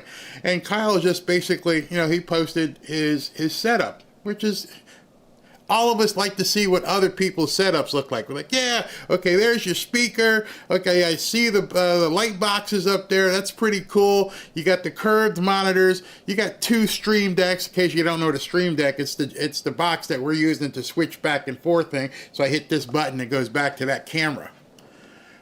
I respect the game. I will always respect people who are trying to do something better. Kyle got fired or suspended from his FBI job, and he found something he wanted to do, which was do a podcast, and I wish him complete success. I respect the game. Mark Rasmussen, Mark Mitchell from Rasmussen, had him on the show a couple of times. Things have changed with him ideologically, it seems, but I respect the game. He's put together a podcast. There's only like a few different people in the polling business that are doing what he does. Benny Johnson, very, very successful podcast. Doesn't really matter to me what his content is or how his approach is. I respect the game. So I'm not going to say anything negative about any of those three people. Kyle and I disagree, but you know what? This is where it gets really funny. I disagree with what Kyle's saying about Pam Bondi and Kash Patel. Doesn't mean I can't converse with him. I can't bring him on the show because you guys would go ballistic, but I can talk to him off show. That's my only comment. So whether you liked Benny or you don't like Benny or you don't think he should ask, that's not me. I am completely agnostic. I am Switzerland because I respect the game. That to me is like, wow, you're actually doing something. And believe it or not, every single one of these people, including Kyle Seraphin, we all can learn something. Doesn't really mean what you're saying. It means how you're presenting, what you're doing. Hey, that looks pretty cool. How did you do that? Oh yeah, I'd like to incorporate that in my show. So, and yes, there have been quite a few people who have seen what I do and are like, oh, we got to try that. But that's all we do. That's it. All right. So that being said, let's continue with the show. Again, more information regarding authority for what President Trump is doing. Pam Bondi says, I just concluded a productive meeting with D.C. Mayor Bowser, this was earlier, at the Department of Justice. All right. See, right off the bat, she's telling you, I'm in control. As far as, in that chain of command. How do I know that? I held the meeting here. If I was the subservient one, if I was lower on the totem pole, I would go to their office. And you could think very often about how you do business at your job. Hey, yeah, the boss wants to see you. Okay, tell him to come here. What? No, it doesn't work that way. You come see the boss, unless they pop in and stick their head in because they just want to see what you're doing. I just concluded a productive meeting at the Department of Justice. She came there. We agreed that there's nothing more important than keeping residents and tourists in Washington, D.C. safe from deadly crime. Obviously, that's Pam Bondi saying that, because if Muriel Bowser wanted it clean and safe, it would already be safe. At President Trump's direction, and now she's telling you that's the boss. This is why it was easy for me to say what I said earlier, because I read what she says. At President Trump's direction, the boss has told me this is how it's going to be. I will work closely with D.C. city government and D.C. police to make Washington, D.C. safe again. Then she followed it up with another post. And this post tells you everything. Thank you to my team, Todd Blanche, Kash Patel, Gady Serralta, Terry Cole, and Janine Pirro for joining this morning's meeting. Working together, we will accomplish great things for our nation's capital. She didn't say Muriel Bowser was on that team, so now you know definitively this is Trump's deal. He has pulled all the levers and he has decided this is where we're going. Don't let anybody tell you otherwise. And if you just listen and follow along what people say, it's pretty simple to follow it. So I've got a 2:30 interview with Representative Mike Haradopoulos. I hope I'm not completely destroying his name, but he'll be on at 2:30. He represents Florida's 8th District. I'm looking forward to talking to him. Let me cover real quick here before I continue what President Trump has said. President Trump posted this earlier. Hold on. Jerome Too Late Powell must now lower the rate. Steve Mnuchin really gave me a beauty when he pushed this loser. The damage he has done by always being too late is incalculable. Fortunately, the economy is so good that we've blown through Powell and a complacent board. I am, though, considering allowing a major lawsuit against Powell to proceed because of the horrible and grossly incompetent job he has done in managing the construction of the Fed buildings. $3 billion for a job that should have been a $50 million fix-up. Not good. I bring that to your attention because that question came up during the press conference.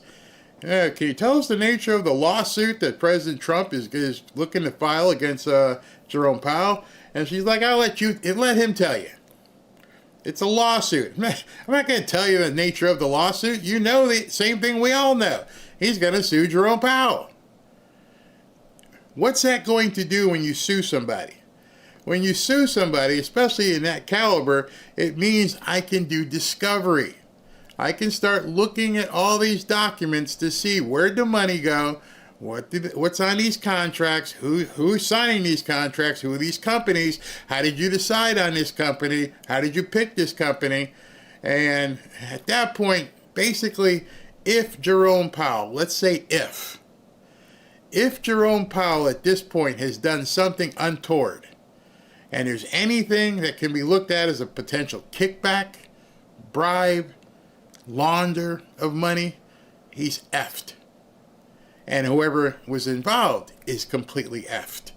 And so what this is meant to do, what this lawsuit, or even the threat of the lawsuit is, because right here it goes, considering a major lawsuit. He put that in public because he wants Powell to know. You really want me to go there? Lower the rates. Do what you need to do, but I'm not twisting his arm per se. I'm not saying you gotta do it, winkety wink, wink, wink, but I'm considering a lawsuit. For people who have done something wrong, that sends a big, bold message. It's like, oh no, he's gonna do this too? He's tightening the screws hard. Don't let me have to do this. I will file this lawsuit, and once I file this lawsuit, it's game on. See, the best thing Jerome Powell could do right now is swallow his pride and leave. Because if you've done some shady stuff, if you've been playing fancy and loose with the money, just walk away, dude. He's giving you an out. Don't let me have to go here. You know, I don't want to even look at these books. I don't want to understand how you spent $3 billion. Or just let that go if you just leave. Me personally, I wish President Trump would go after him with fangs out. But he's trying to be magnanimous and saying, dude, you don't want this smoke, bro. You don't want nothing to do with this. I'm about to unleash the hounds on you. And they're going to dig through every ounce of things that you've done back when we're going to get communications between you and Biden. You're an old dude. You're old. You want this smoke? We're about to bring it to you. So if I were Jerome Powell, I'd cash out and just head out of here. You don't want this, man. You do not want this fight. He's showing everybody with everything he does, I'll take you on, I'll take you on, I'll take you on. Muriel Bowser got the smoke. No, he can't take over Washington. Hey, I did. Done. You're next, Jerome. Take your parachute. Whatever you stole, go away. I'll fix up America. I'll take over the construction here. Don't let me have to do it. Just understand that's exactly what he did. All right, talking about tariffs. Trillions of dollars are being taken in on tariffs, which has been incredible for our country, its stock market, its general wealth, and just about everything else. It has been proven that even at this late stage, tariffs have not caused inflation or any other problems for America other than massive amounts of cash pouring into our Treasury's coffers. Also, it has been shown that for the most part, consumers aren't even paying those tariffs. I'll come back to that. It is mostly companies and governments, many of them foreign, picking up the tabs. But David Solomon and Goldman Sachs refuse to give credit where credit is due. They made a bad prediction a long time ago on both the market repercussion and the tariffs themselves. And they were wrong. Just like they were wrong about so much, I think that David should go out and get himself a new economist, or maybe he ought to just focus on being a DJ. and not bother running a major financial institution. I don't know. I didn't know this dude fancied himself, David Solomon, as being a DJ, but maybe Trump knows something there. He ain't taking anybody else's crap. Sorry. If you got to go, you got to go. Now, I said I'd reference what was said. During a press conference, here they come again. Hey, I've talked to some companies, and these companies have told me, the reporter said, they're going to have to raise their prices to their customers because of the tariffs. And Karoline didn't jump on him, but I'm going to give you a response if you're Karoline Leavitt. If you're Karoline Leavitt, at that point, if somebody is having to raise their prices because of the tariffs' impact on their inventory or business, then what they're actually saying, if there was closed captioning on below, is we're buying stuff from countries that we shouldn't be buying from. We're not buying American supplied goods. And so we're going to have to pay more. But once again, that's a personal choice. I don't have a problem if this hat is from Uruguay. I don't care. As long as you're willing to pay the tariff, if there is a tariff on Uruguay, that's fine. See, the thing with everything that's happening with these tariffs is it's a matter of personal choice. If you want to buy a phone from Samsung, and that phone is from where? Korea? Or an Apple phone? Or this pen? Or anything? If you can afford the markup, then go ahead and buy it. I don't think President Trump has any problem with people buying stuff from other countries. But what he's trying to do is promote American industries. And the retail establishments and the wholesale establishments, it's going to take them a while before they turn their inventory. I mean, I don't know if you've ever gone into a warehouse for a retailer. And these warehouses might be a couple 100,000 square feet that they've already purchased all this stuff. And it may be from Egypt, and it may be from Pakistan, wherever. All this stuff is sitting in a warehouse. What am I supposed to do with it? I just can't all of a sudden change it into an American warehouse. All right, well, you got time. The prices didn't go up on the stuff you already have here. It's okay, you bought it from another country. But understand, your next order, the next blender, the next stereo, the next monitor, it's going to cost more if it's coming from one of these countries. And then if you choose to order more monitors and cameras and lights from a country outside the United States, then yes, be prepared to pay more. And you should actually disclose that to your customers. Meaning, when he asked that question, he goes, yeah, we're going to have to charge the customers. That shouldn't be told in a press conference. You should tell that to people. Hey, listen, we bought this stuff from Paraguay, and so because of the tariffs, we're having to pay more, and you don't expect us to drop our profits, so we got to stick it to you. Because people should know they are making the choice, not you. And that way you can say, well, I don't feel like paying the extra money. So either you need to absorb it, no, I'll just go next door. I'll find another electronics provider. That's essentially free market. It levels the playing field, not eliminate it. So that American companies can now also make the same light and computer and everything else without having to see this guy come in and say, I'll give it to you for $5. Well, I can't even do that. I can't even make it for $5. My minimum price is 10 or 15. And President Trump's like, if he's charging 15 because that's what it costs to hire American people, and you're going to sell that here for 5 because you're playing people bananas, well, we're going to make sure this is 15 as well. And that's what a tariff is doing. It's not for millionaires and billionaires. All right. Minnesota needs to be shaken and sorted and full of, yeah, that's crazy. Janine Pirro is live news conference now.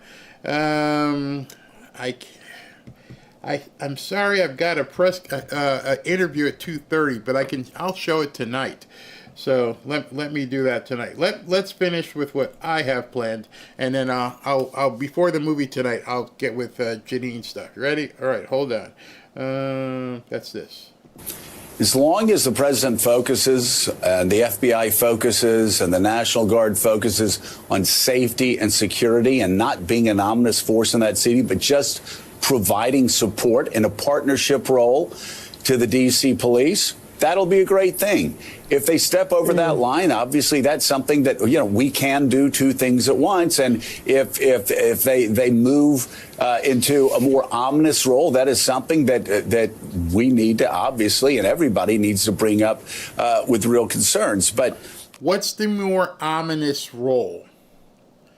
See, that's one of the other things everybody, including some people on X, came at me, and they're like, very simply, you could be losing your liberty. At which point I would say to them, and I would say to Joe,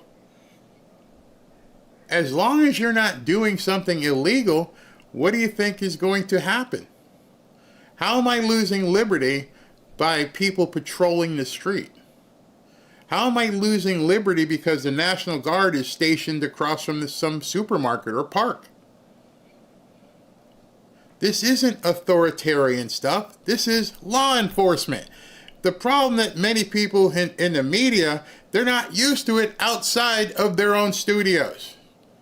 They live in their gated communities. Full disclosure, I live in a gated community. But you can't expect other people to not feel as safe as you do. And it's not authoritarian if you're making everything equal. I don't feel any problem. I told you a story. When I came home after October 7th, and they had all the guys out there in fatigues and machine guns guarding the synagogue right down the street. I was like, whoa, that's impressive. That's a show of force. But not at all did I feel like, I can't go anywhere, man. There's military people over there. Doesn't make any sense. What are you worried about?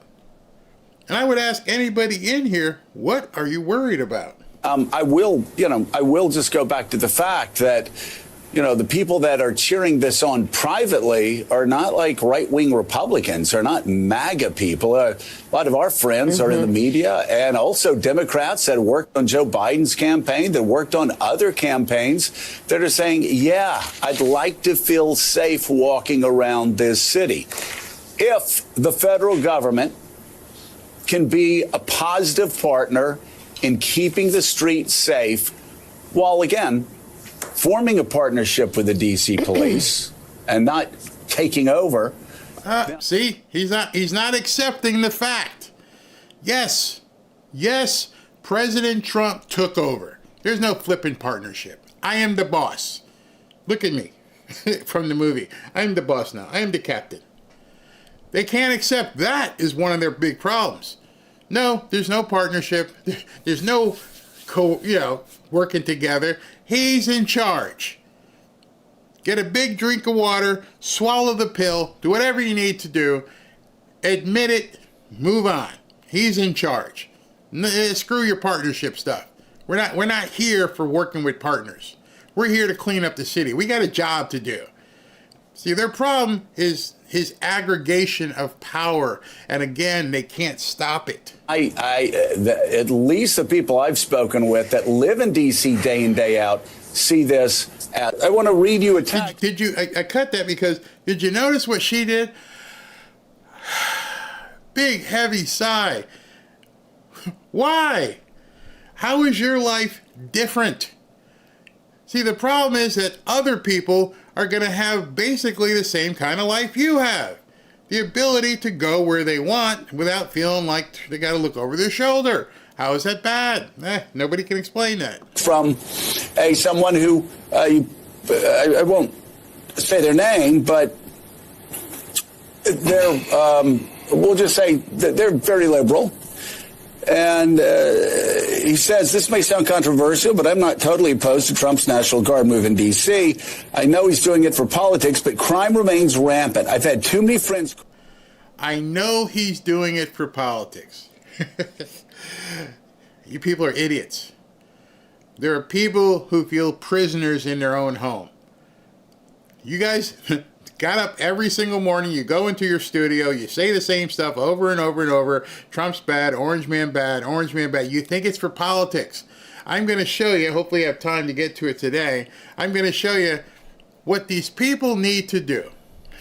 And when I show it to you, you're going to like, go back and look at his website. Go back and look at what he posted as his agenda. You're so used to politicians being complete morons and liars, you can't even fathom that President Trump told you what he was going to do, and now he's doing it.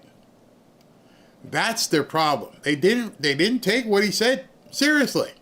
He told you this was coming. Carjacked, shot at.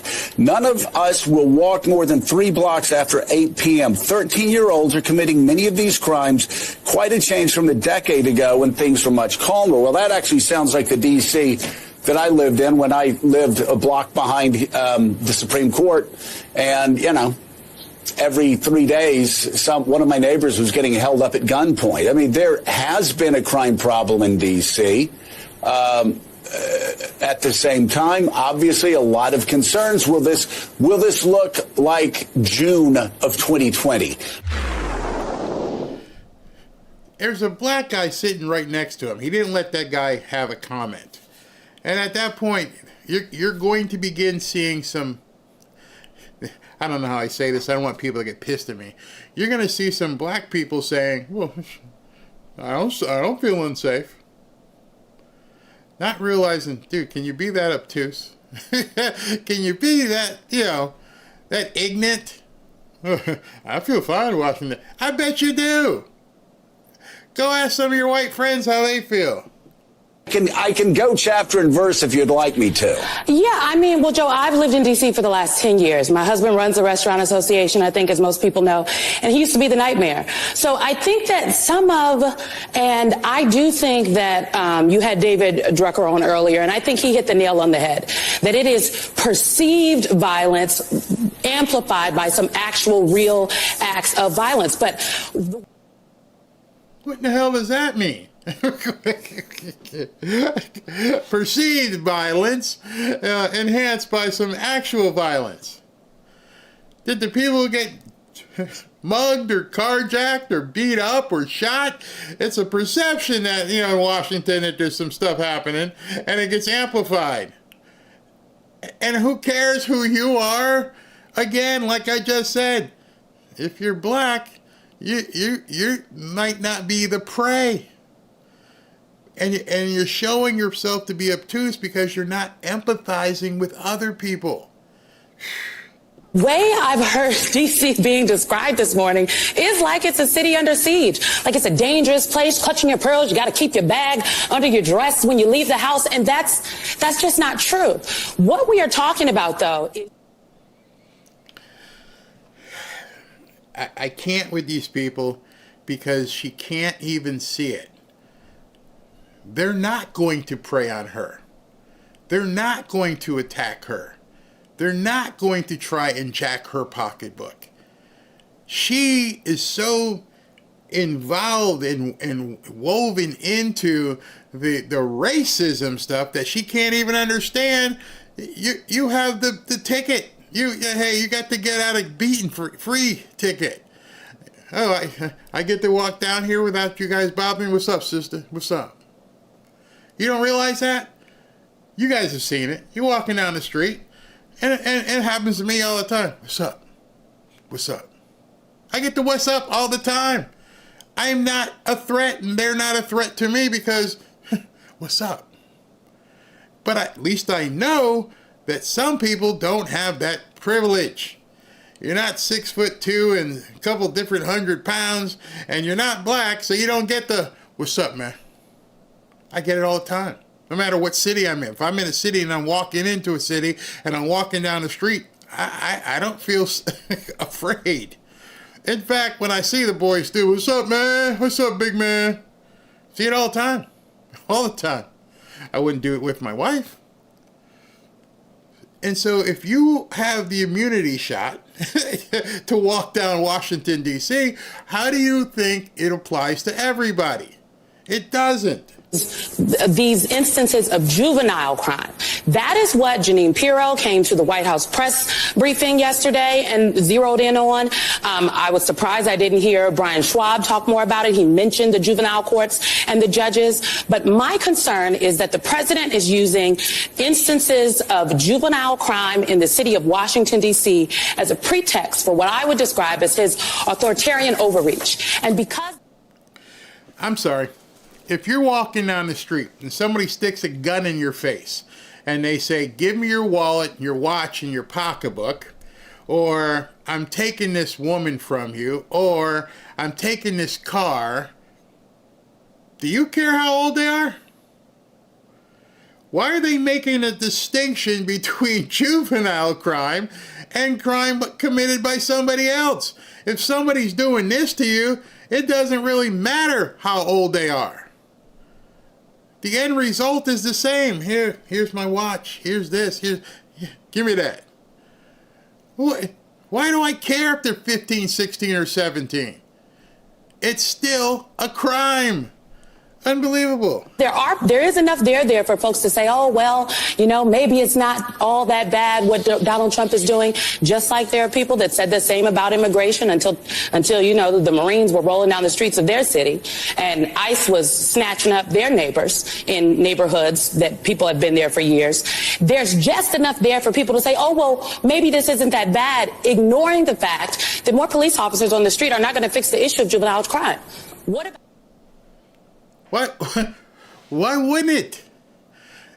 I know for a fact if the knuckleheads see more cops, and if they see soldiers, and if they see that they're armed as well, it most assuredly is going to stop them.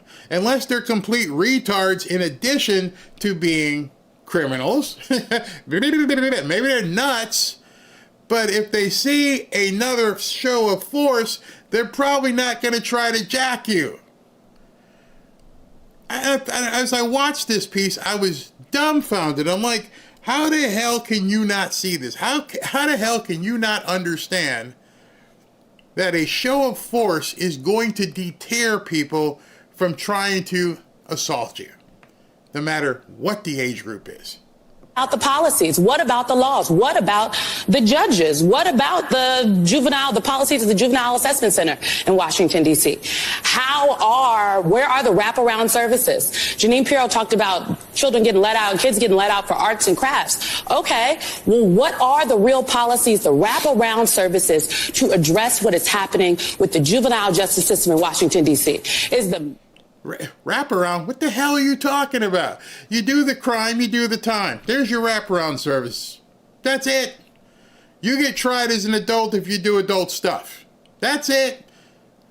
I'm tired of doing patty cake with these people who shoot somebody and then say, I'm only 13 or 14 or 15.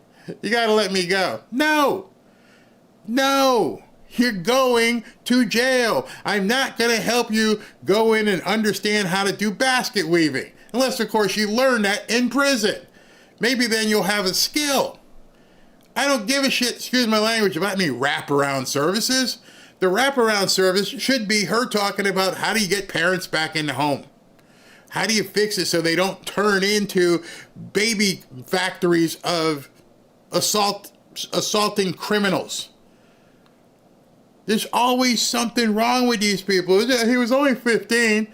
Oh, well, he picked up an adult weapon. He got to do an adult crime. I think every one of you guys agree. Is National Guard and the military going to address that? I don't think so. So until we start talking about that, we are really adding to the fear-mongering, in my opinion, and...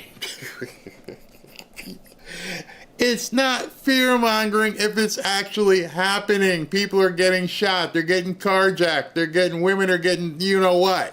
Can't say it here on YouTube, but you know it. It's not fear-mongering. Even Joe earlier on his segment said, yeah, it's happening. And now the black person of my persuasion comes in and tries to tell you it's not that bad because she doesn't experience it. It's too myopic at this point. They're not talking about you, honey. Not talking about your husband. But the rest of the people out there who have to deal with this crap. amping up the rhetoric when we should be tamping it down, because Donald Trump has given us rhetoric and not the reality. You don't think more police make streets safer? No, Joe. I'm a black woman in America. I do not always think that more police make. Yeah, okay, so I'm going to get to my interview because I don't even know what to say about that. Hey, do you don't think police make things feel safer? Nope, I'm a black woman in America.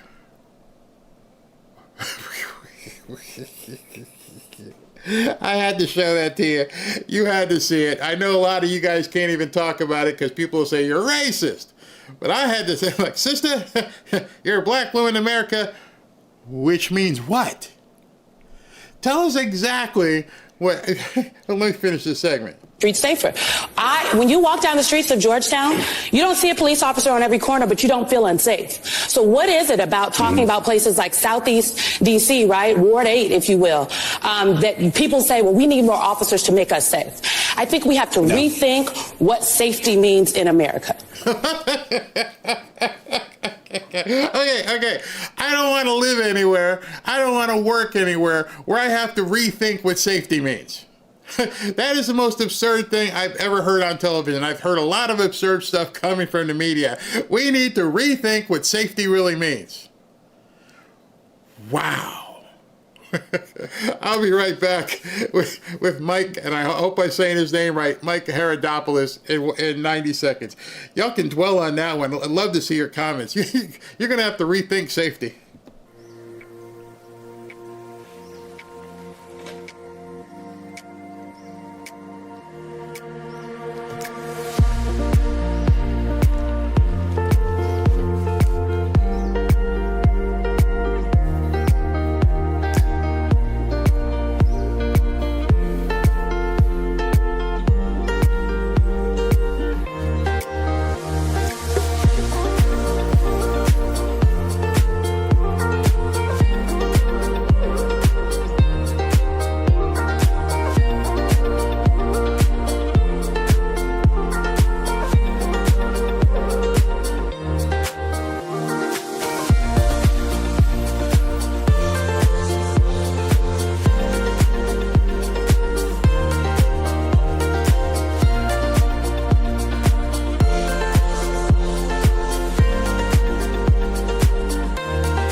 Back to Fanfare with Barry Cunningham.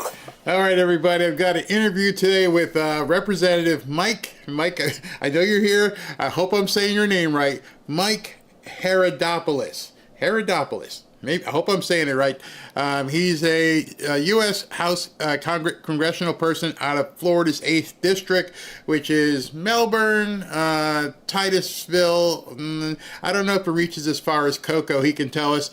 And he's a chairman of the Space Subcommittee. So, yeah, obviously he's over there on the Space Coast. Mike, can you hear me?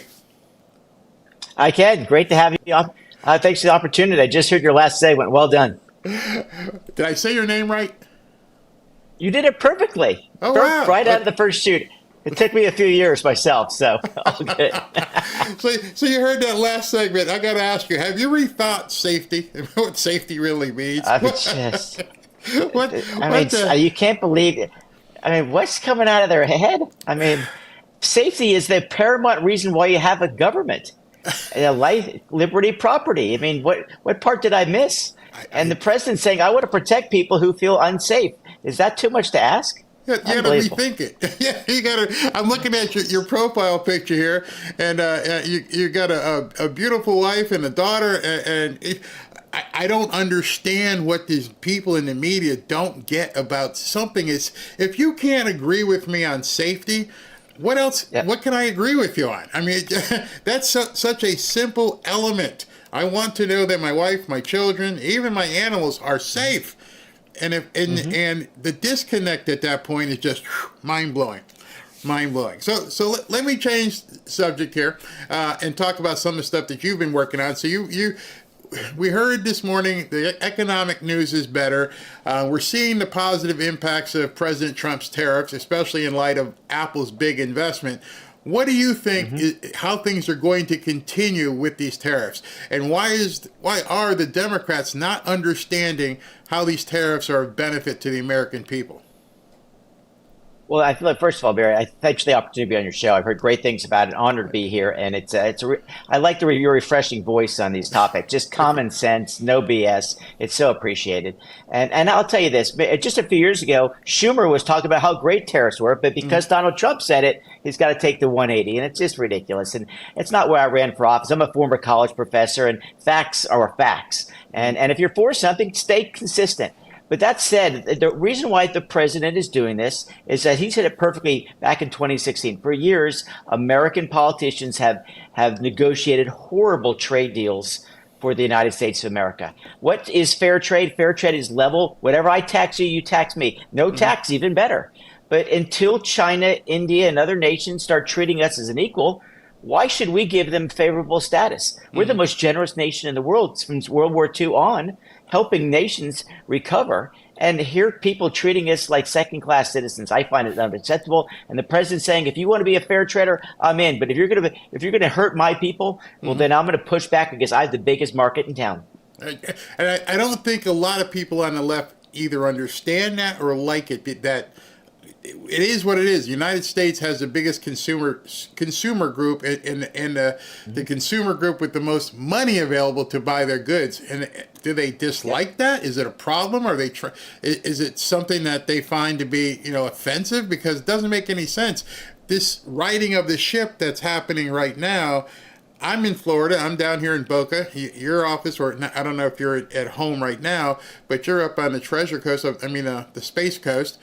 Are people starting to feel it? They are, in a positive way in this regard. Remember, I represent the Space Center, and we see Blue Origin, SpaceX, all these amazing companies that are hiring kids out of high school, getting serious $75,000, $80,000 a year plus benefits. I mean, America is having a resurgence. And just a few years ago, as you know, we were relying on the Russians to get to space. It has been a revolution and change. Elon Musk has clearly changed the dynamic. We believe in making ourselves space dominant. And it's not just a vanity project or a commercial project with satellites. It's also national security. If you don't control space, you don't control GPS technology, which is the backbone of our military at this point. And so we are investing in a smart way. We're keeping our military strong in this regard. And people are feeling it. Remember, I think you brought up a great point, Barry, where, remember, this economy is at 3% right now. Inflation does not exist. It's stagnant. And the big, beautiful bill has not really taken effect yet. As you know, we just passed it on July 4th. People are going to start knowing a couple things, that if you earn tips or overtime or you're on Social Security, you're putting more money in your pocket. You're going to go out and save. You're going to invest and you'll spend money. That's great for the economy. And then if you're a business owner, if you buy a commercial product, instead of waiting 5 years to write it off, you write it off first year. So you're going to go out and buy those durable goods. So it's just common sense. He's a business guy. A lot of us are business guys in the Congress. And we say, when you make incentives to invest in people instead of government, good things happen.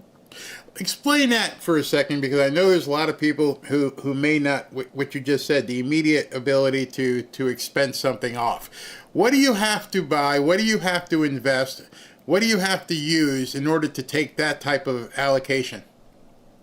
Yeah. Well, think about it. If you're a trucking company, you buy a truck. Instead of writing it off over 5 years, you write it off in one. If you're a machine shop that wants to buy machinery for your shop to make different durable goods, you're going to write that off in 1 year. So in other words, you buy a $1 million product and you're a $10 million company, suddenly you're only getting taxed at $9 million instead of $10 million. It's a big, big deal.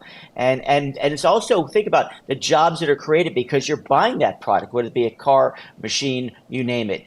That's how America works. And also, we're trying to onshore, meaning that we learned during COVID, we have to make sure we have our supply line, so to speak, or and for e-commerce in place. China put us over the barrel. Not only did they lie to us about COVID, but we were relying way too much on their lines of trade. And so we realized we've got to not only diversify out of China, but we've also bring a lot of those jobs back home, especially medical equipment, et cetera, chip making from from Taiwan to America. It's America first in a smart way. And when we can find a country that's friends with us and we can get those supply chains going there, great. But if there's a country that's a little on the edge or against us, we should not be relying on them because they could cut us off and undercut our economy, let alone our military.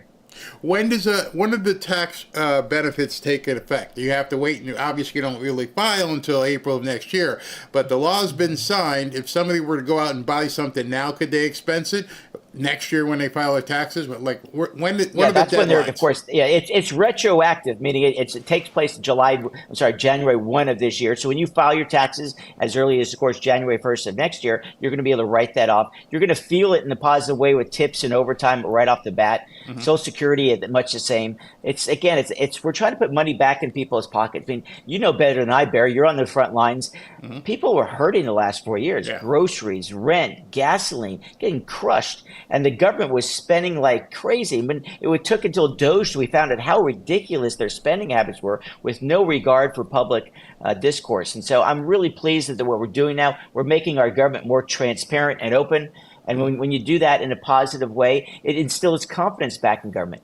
All the negativity with the president right now, it's just Trump derangement syndrome. There's nothing else to say. I mean, the guy has turned it around in Iran. He has turned around at the border. Our economy is in much better shape. We're finally telling other nations that you got to treat us fairly when we trade with you. There's finally respect. You're seeing trillions of dollars come into our country. And we're actually keeping our campaign promises saying we're going to help folks hardest hit. And one thing I really want to express to your viewers, if it's okay, Barry, is I heard ad nauseum two things. One is that we're going to cut taxes for the rich, and two, that we're going to cut Medicaid. That's all I heard for 6 months. Two facts here. One is the tax rate for the rich stayed exactly the same. It was 37%. It stayed at 37%. No tax cut for the rich. Second is the idea that Medicaid. Now, again, I want to differentiate here. Your viewers are smart viewers, but Medicare is something you earn working for a lifetime like Social Security. Medicaid is something that is welfare health care. Other people are subsidizing so you get health care, which is an honorable thing to do for the most vulnerable. But if you were an illegal alien, if you lied on your application, or you're an able-bodied person, we're giving you free health care? That's not right, because people are already working hard enough to pay $1,500 or $2,000 a month for their own health care. Why should they subsidize an illegal alien? And the Democrats are defending that position? I'm like, where am I? The reason why they're able, in my estimation, the reason why the Democrats can defend and gaslight people, because I don't think there's enough messaging as to how it applies to the individual. I get questions all the time. People ask me, when can I get my no tax on tips? When can I get the no tax on Social Security? How much? A lot of people didn't know there was a limit. Why is there a limit? Why isn't it just, no tax on overtime?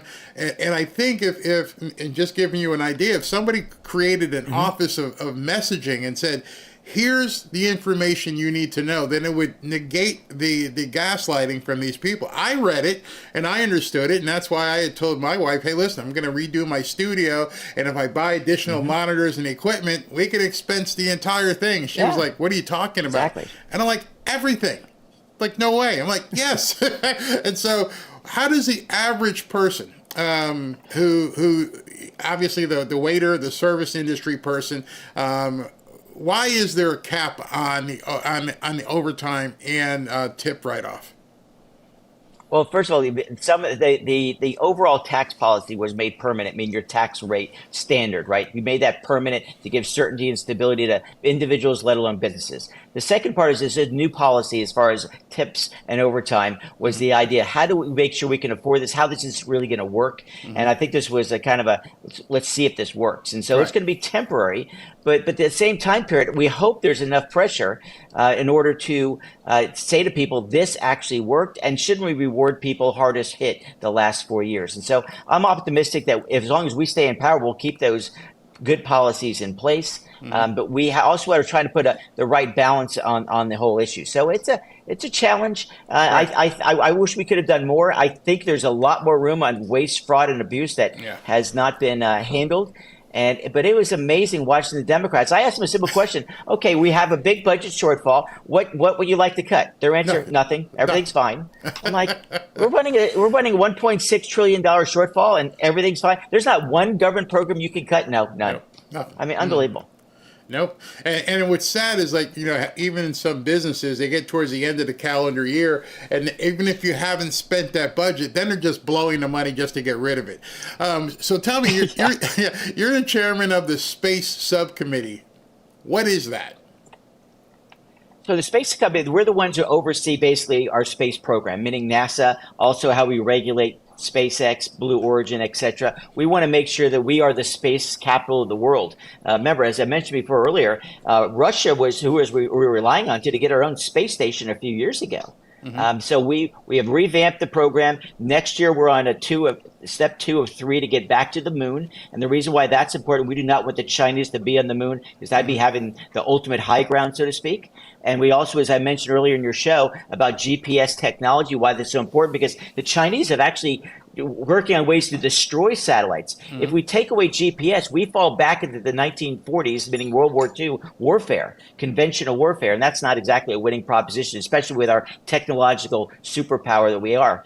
And so the Chinese are doing all types of nefarious things like they do with COVID. They're jamming our satellites. They're always trying to steal things. They actually rammed one satellite into another. That's why there's a lot of debris out in space today. The Russians did much the same. So we are trying to stay space dominant. And the reason why it's not just commercial, which is important, getting those satellites up there, but it's militarily important. You think about the high ground in Israel, right? Same thing here. The ultimate high ground is space. Yes. And if we don't keep it there, the Chinese will, and they're taking us on. They're spending a ton of dough trying to beat us in space. We've got to offset that so that they do not win the new Cold War. How many companies besides SpaceX and what Elon Musk is doing, because he's the one that gets all the publicity, how many other companies are out there putting things together and increasing the space industry? Well, the other big challenger is another billionaire. That's Jeff Bezos. His company's called Blue Origin. They've had a successful launch, but right now the backbone of our kind of space industry is SpaceX. They're the ones who put up rockets about every 2 to 3 days. They're putting up satellite systems for all different types of companies because our technological needs that we have as a nation, those satellites are what allow us to communicate in these modern ways like you and I are doing right now. And so those are the two big ones. But there's companies like Airbus, there's Northrop Grumman, there's companies in my area called L3 Harris. Remember, the Golden Dome is important. Space is an important part for protect us, and not going beyond the Iron Dome, which is called in the Middle East. So these are all intimately connected, because much like when we won the Cold War, we had to beat the Soviets technologically. This is how we're going to win the new Cold War, because the Chinese are challenging us, and we need to do everything we can, not just because it's my district, because it is a key element in national security. And of course, we make amazing technological innovations along the way, but this is a military component. Like we opened our show, protecting your life, liberty, property. What is the other responsibility of a nation? To protect against foreign invaders. Right. Is NASA still operating as a major player, or is it now all privatized with these companies like SpaceX? Yeah, great question. These are fair questions people ask me every day. Well, NASA is still the one who's going to be going to the moon. They're the ones who, of course, are the overall government structure. They have subcontractors, meaning they hire the SpaceXs, the Northrop Grummans, the L3 Harrises, and others around the world to put those component parts together that make up the space system. You can actually, let's see, I'm in my office right now. If you look in the corner there, let's see, that back corner, you see it? That's the new rocket system that's going to be going. It's called the SLS rocket. That is what's going, yeah, you can see it there. That's the SLS rocket. That's the one that's going to be launching off next spring. That's going to be making its way around the moon for the first time since 1972. And so we're moving in that direction. That's NASA. And that their job is to put astronauts up. Right. Now, SpaceX has their own. They bring our astronauts up to the space station. But NASA's main goal right now is to get back to the moon, hopefully before the Chinese in 2030. But and I think the name of the project, you'll hear more and more about it, especially early next year. It's called the Artemis Project, and that's where we're going to circle the moon with astronauts. And what's called Artemis 1 did it without astronauts the first time, unmanned. Artemis 3 will land men and women on the moon for the first time since 1972. That is the big NASA project at this point. With today's technology and engines, how long will it take to get to the moon? I think it's like 5 days to get to the moon, but it's like 8 months to get to Mars if we ever get there. And you have to time it right. But it's a much different mission. Remember, if you remember the old Apollo days, we landed on the moon in 1969. It was one rocket system. Right. But this one is more complex because we're bringing more hardware to the moon. So we're going to launch one rocket to get us almost in a way station, another rocket to literally rendezvous, and that ship called Orion will actually make its way down to the moon surface. And I would invite people to our website to take a look at how that or just type in Artemis, and there's some great videos that show how this progress will be done. Without giving any state secrets away, what is our interest in the moon, and what can we do up there, and the same thing with Mars? Sure. Well, one of the things that we want to do eventually with of course, the moon is that would be almost like a way station to go to Mars. Okay. That's one part of the process. We want to explore new worlds. We're still like Star Trek, so to speak. We know there'll be technological breakthroughs. If you read the Elon Musk book, the belief that God forbid something bad happens on Earth, could Mars somehow be able to handle humans? That's kind of the long-term dream, so to speak. God forbid the worst happens here. But the idea on the moon is that you could literally colonize it. There's also different type of materials on the moon that would actually make it cheaper to produce nuclear energy on Earth. There's some companies involved in that. The reason why we want to bring a nuclear reactor, potentially a small one, up to the moon is that if you want to make this a colony, so to speak, and start extracting those materials and bring them back to Earth, you'd want to have some type of energy source. There's belief that there is water on the moon. There's a lot of things we still don't know, because after we won the space race, so to speak, when landing on the moon in 1969, we have not been back to the moon since 1972 as we looked at different opportunities. And of course, our space station today does all types of scientific training and technology work that hopefully will produce the drugs of the future to solve problems here on Earth. How often are there launches per se? I mean, it's probably quite free. It used to be once like every 6 months back in the day when I was growing up. But now, how often are you guys sending something up there? Yeah, so as far as satellites go, literally you're seeing hundreds of them go up a year. That goes off. I think already this year's been 100 launches out of my area, and those are primarily just unmanned satellites being deployed, making the different communication networks. You've seen the latest one that Elon Musk put out. The other thing is also Amazon is much the same project. Just recently, I think it was last week, you put astronauts back on the space station and took some off the space station. If you remember at the end of the Biden administration, people got stuck up there. Yeah. And Biden and his honcho, Bill Nelson, who ran NASA at the time, were too afraid to get him down, so they stayed in there 9 extra months. Can you imagine staying? Hey, honey, I'll be back in a week, and 9 months later, you're still on the space station. But it was kind of symbolic of the last 4 years. I lived in Daytona, and so I've been to a number of the launches. If people were coming down to Central Florida and they were at Disney or something, and they wanted to come over and watch a launch, what's the availability for the public at this point to tour it and actually see something go up? Well, it's cool. I appreciate you asking, Barry. The idea is a couple things. One is you can go and, of course, go to Kennedy Space Center. It's almost like a Disney-type park. You can see some of the old shuttles there. And, of course, they have these amazing rides. So you can get there. And then on launch days, people, just like in the Apollo days, you can get on site if you sign up early enough. If not, people just literally park their cars along the roadway and see it go up.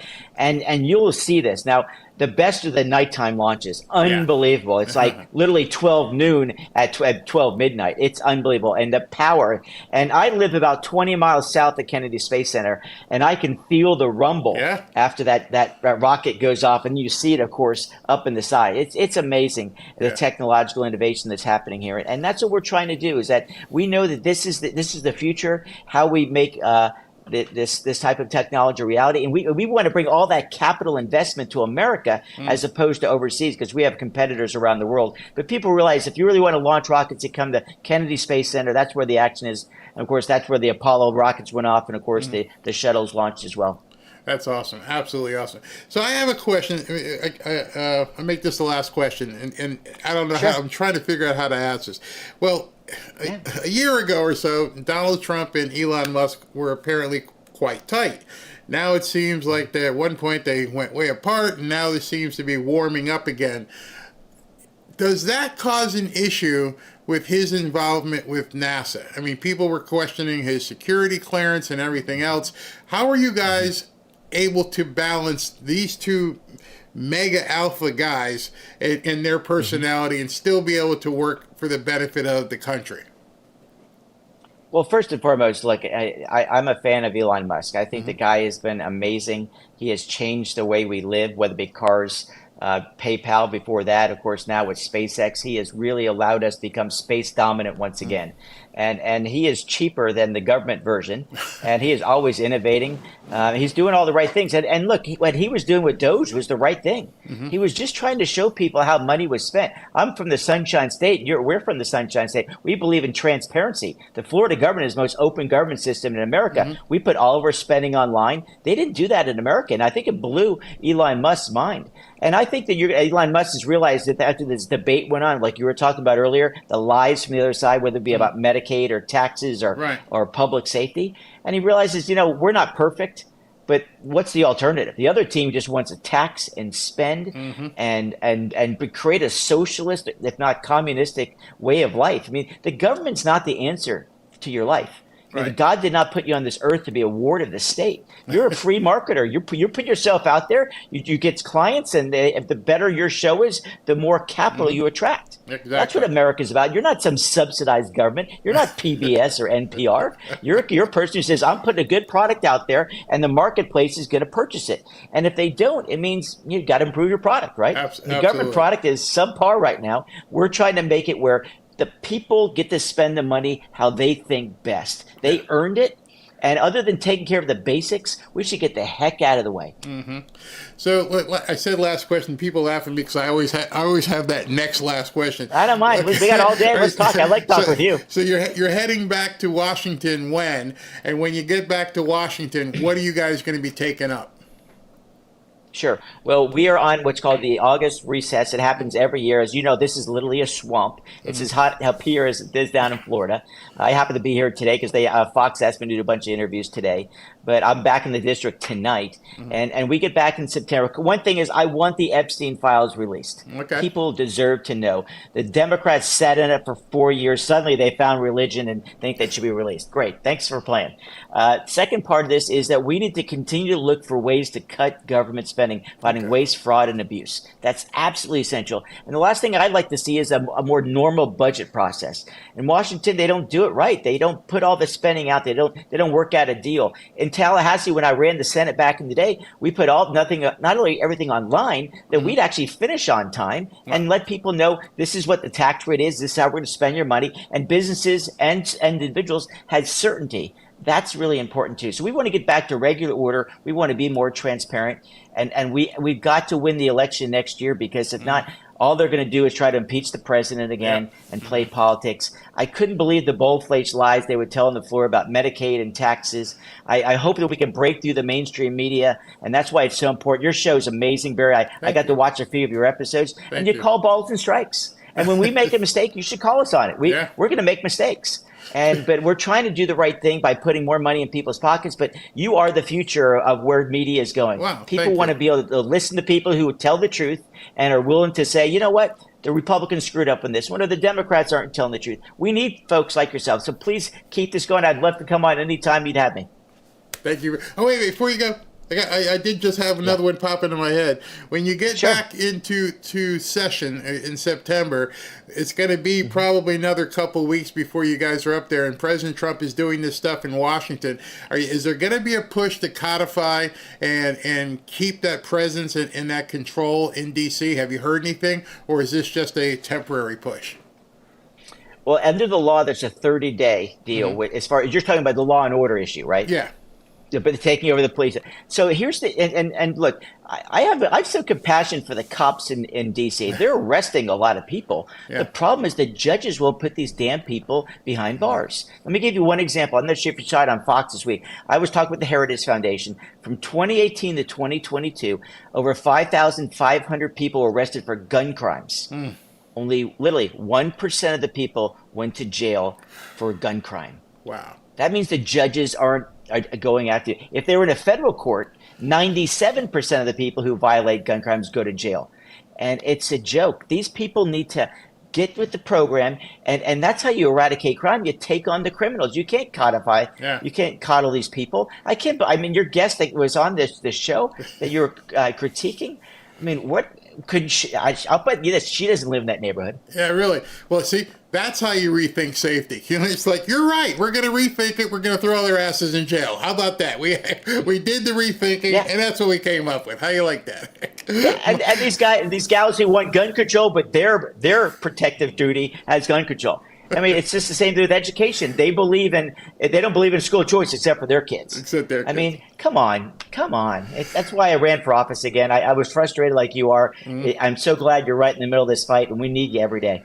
All right, Mike, I may have to make my way up for the next launch up there, because you're not too far away. I can be up there in a couple hours. Hey, you've got my guy's number. If we need to get you on there, Barry, let me know. You got to see this firsthand. It's spectacular. Awesome. Thank you very much for your time today, and good luck, and stay safe with all the nuts up there in Washington. All right, bye-bye. Thanks, Barry. Have a great day. Bye-bye. See you soon. Thanks, man. All right, everybody, that was Mike Herodopoulos. I actually did say the name correctly. Love talking to these people up in Congress and taking some things from a different perspective. I hope you enjoyed that. Let me go ahead and what can I do here? What are we doing? Oh, I know what I have to do. I forgot. Let me talk to you. Actually, let's go with the video, because I'm looking at the time here. It's already been 2 hours and 30 minutes. That's a long time. Wait a second. I do have something else I have to talk to you about. And it's right here. It's my friends from Chapter. That's what I have to. I forgot that they were still doing the sponsorship the way they're doing it right now. Do I not have their? Okay, here we go.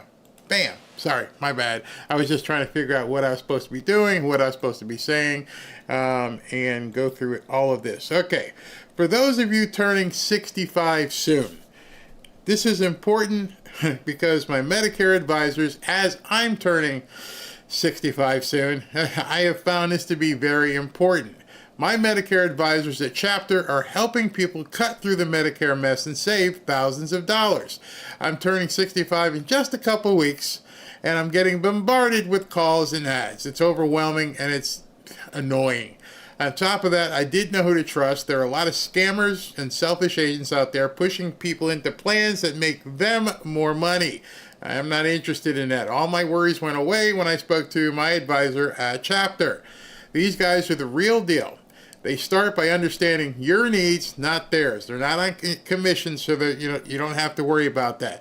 Then they compare every plan to find the one that saves you the most money. On average, they save people over $1,100 a year. They're totally honest and independent, which can't be said about everyone in Medicare. With one short and simple free phone call, you can feel confident in your Medicare coverage. There's no pressure. No nonsense, just clear, unbiased guidance, and it's completely free for the Fanfare audience. Completely free. Won't cost you a dime. Don't take chances with your health or your wallet. Get your free, no obligation Medicare advice from my friends at Chapter. Just call 475-328-3545 today, and you won't regret it. In fact, most people wish they called Chapter sooner. So just give them a call at 475-328-3545. All right, so we're almost done with this video. So let me. I think we are. Hey, let's finish this. Well, there have been black city council members. Nationwide, let's use actual numbers as examples, there are 18 other places, other cities that have more violent crime than Washington, D.C. Number one being St. Louis, Missouri, 4 times the homicide rate of Washington, D.C. I don't see Donald Trump sending National Guard troops and taking over the police department there. Or in Memphis. Yet. She left that part off. Yet. I don't understand the argument. The other lady said you had to rethink safety, and this lady's like, hey, they're killing people over here too, but how come you didn't go there? Yet. It doesn't make any sense. How can you guys be against this? Or Memphis, Tennessee, another red state. Right, okay, then Memphis was one of the murder capitals of the world. Yeah. And how come you're not calling for Donald Trump to send National Guard troops in there? Because I also understand the laws, and I understand that it's different in Washington, D.C., as it was explained by Joey. Wait. He said he wants to also move this little experiment here of taking over cities and police departments to New York, Chicago, It's amazing Baltimore. how much you guys get mad about. It's amazing. Ben is right. It's like, why are you guys so against safety? What is it has made this to be some kind of partisan conversation? It doesn't make any sense. I don't need to rethink safety. None of you need to rethink safety. We know what safety means.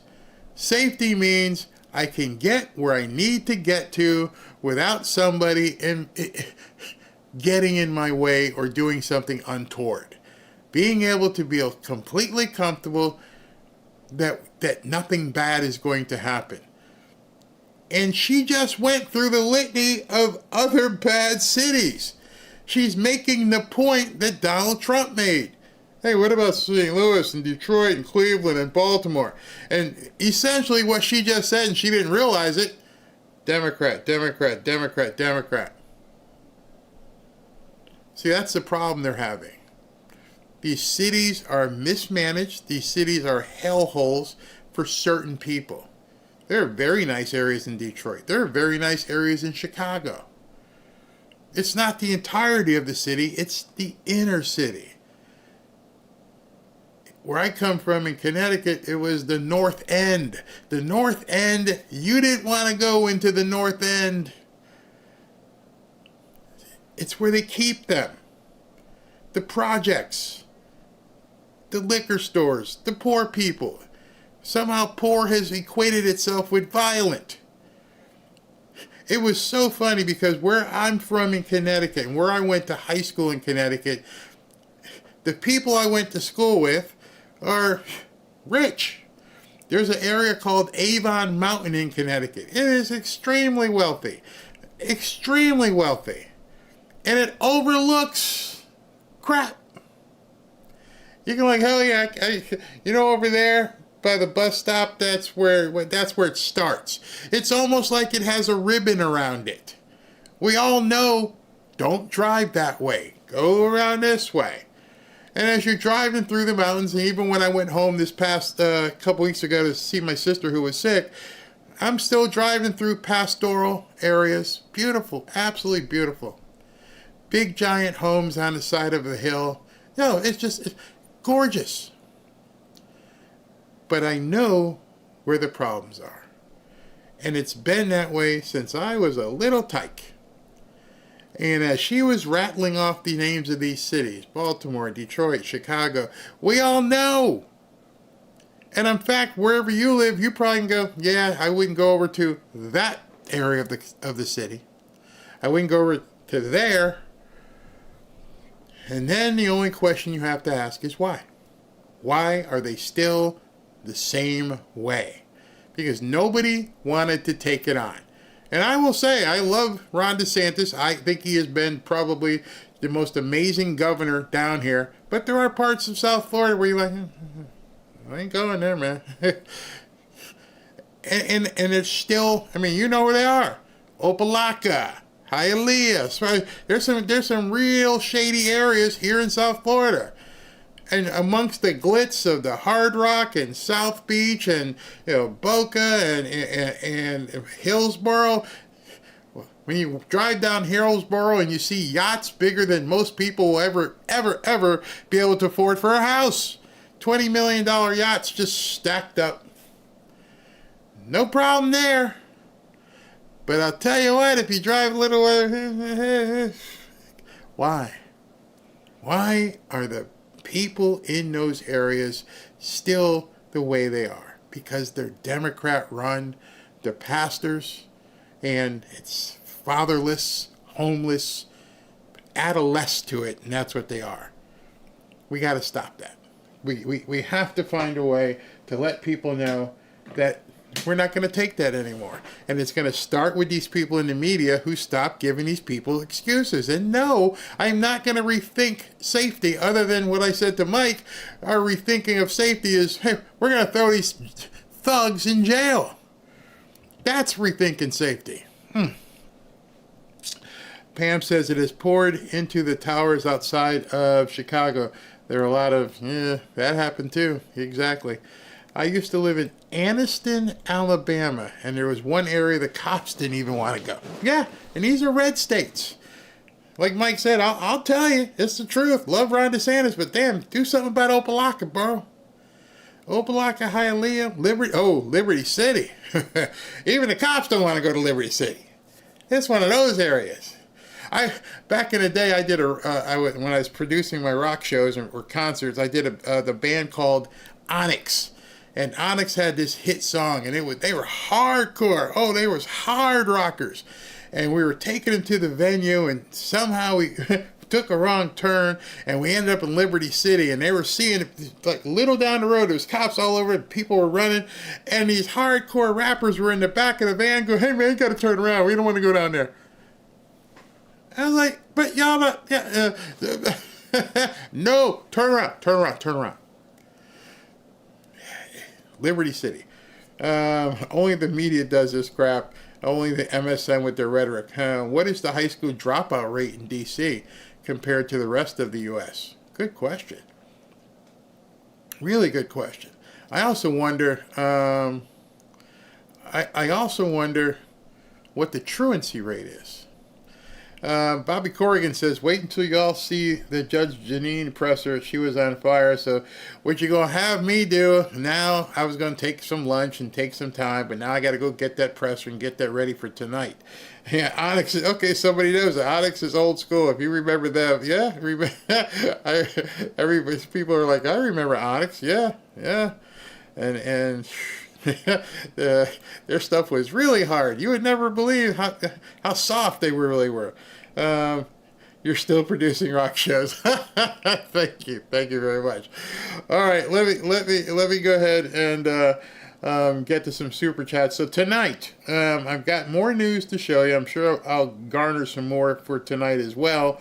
And where am I? Okay, and we're going to show Hillbilly Elegy when we do the jump over to Rumble. So, if you haven't seen that movie or you'd like to see it and chat along with friends here, go ahead and do so. By the way, if you haven't, subscribed to her, and I never ask anybody to subscribe to anything, but I'm just going to give you a little bit of an advance notice here. Where is it? Where is the button? The button. All right, so I'm only saying this because of Rumble.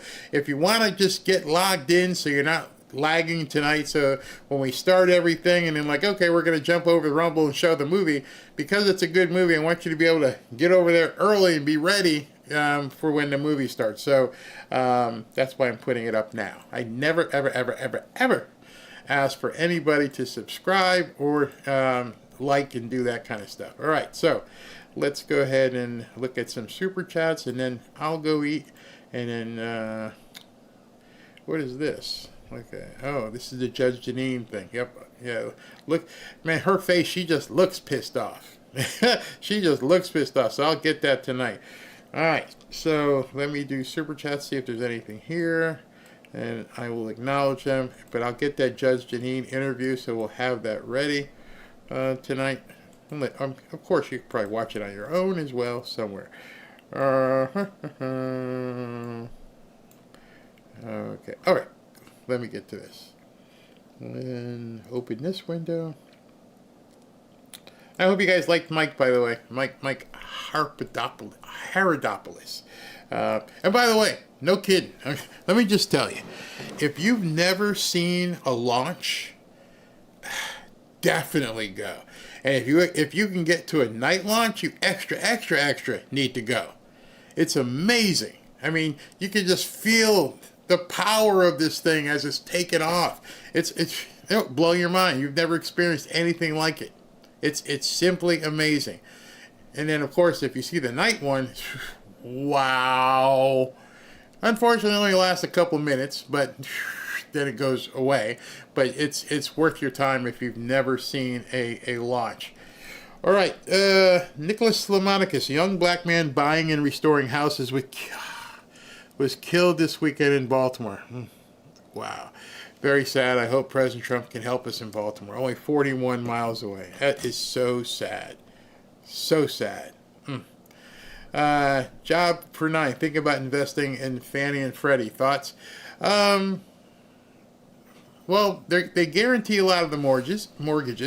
You can do that. You can do a REIT. Do a couple different things. But wait until you see what this Great American Mortgage Corporation is going to be. I'm interested in that myself. I'm like, Great American Mortgage Corporation. Hold on. There may not be a Fannie and Freddie. Dash and Lover, very well said on the Betty deal. Barry, we all got to be ride or die for President Trump. Agreed. Beverly Litton, Barry, I so wish that you could be part of the White House press conference. That would be so awesomely informative for the lamestream media. Plus, it would provide so many about your stellar program. And I would actually wear a tie and a jacket. And I would go without the hat, too. So, yeah, I'd dial up. That's for sure. Fazul, Dems will complain no matter what 47 does. We might as well go full throttle. Absolutely. Since they're going to bitch, that's like I said, I was telling you about my mom. Give them something to bitch about. I'll give you something to cry about. You ready for it? We're going to give you something to cry about. Absolutely. All right, so I see you guys tonight at 7 o'clock. I'll do about an hour, and then we'll jump over for the movie. So if you just want to see the movie only, and you're not interested in the news, which I wouldn't foresee why you would just want to do that, but figure on we got a little bit of music and then the movie. It's about 8:15ish or so. And I'll let you know right now the movie is an hour and 55 minutes. So we will be tight on time. I will do it and jump over at 8 o'clock. 8:15, once the music starts, we'll start the movie. And then 8:15, it's going to take you to almost 10:15. So get a nap. Get some coffee in you, and it's really, really good. I mean, I watched it last night. And went, yeah, this is pretty good. All right, talk to you at 7.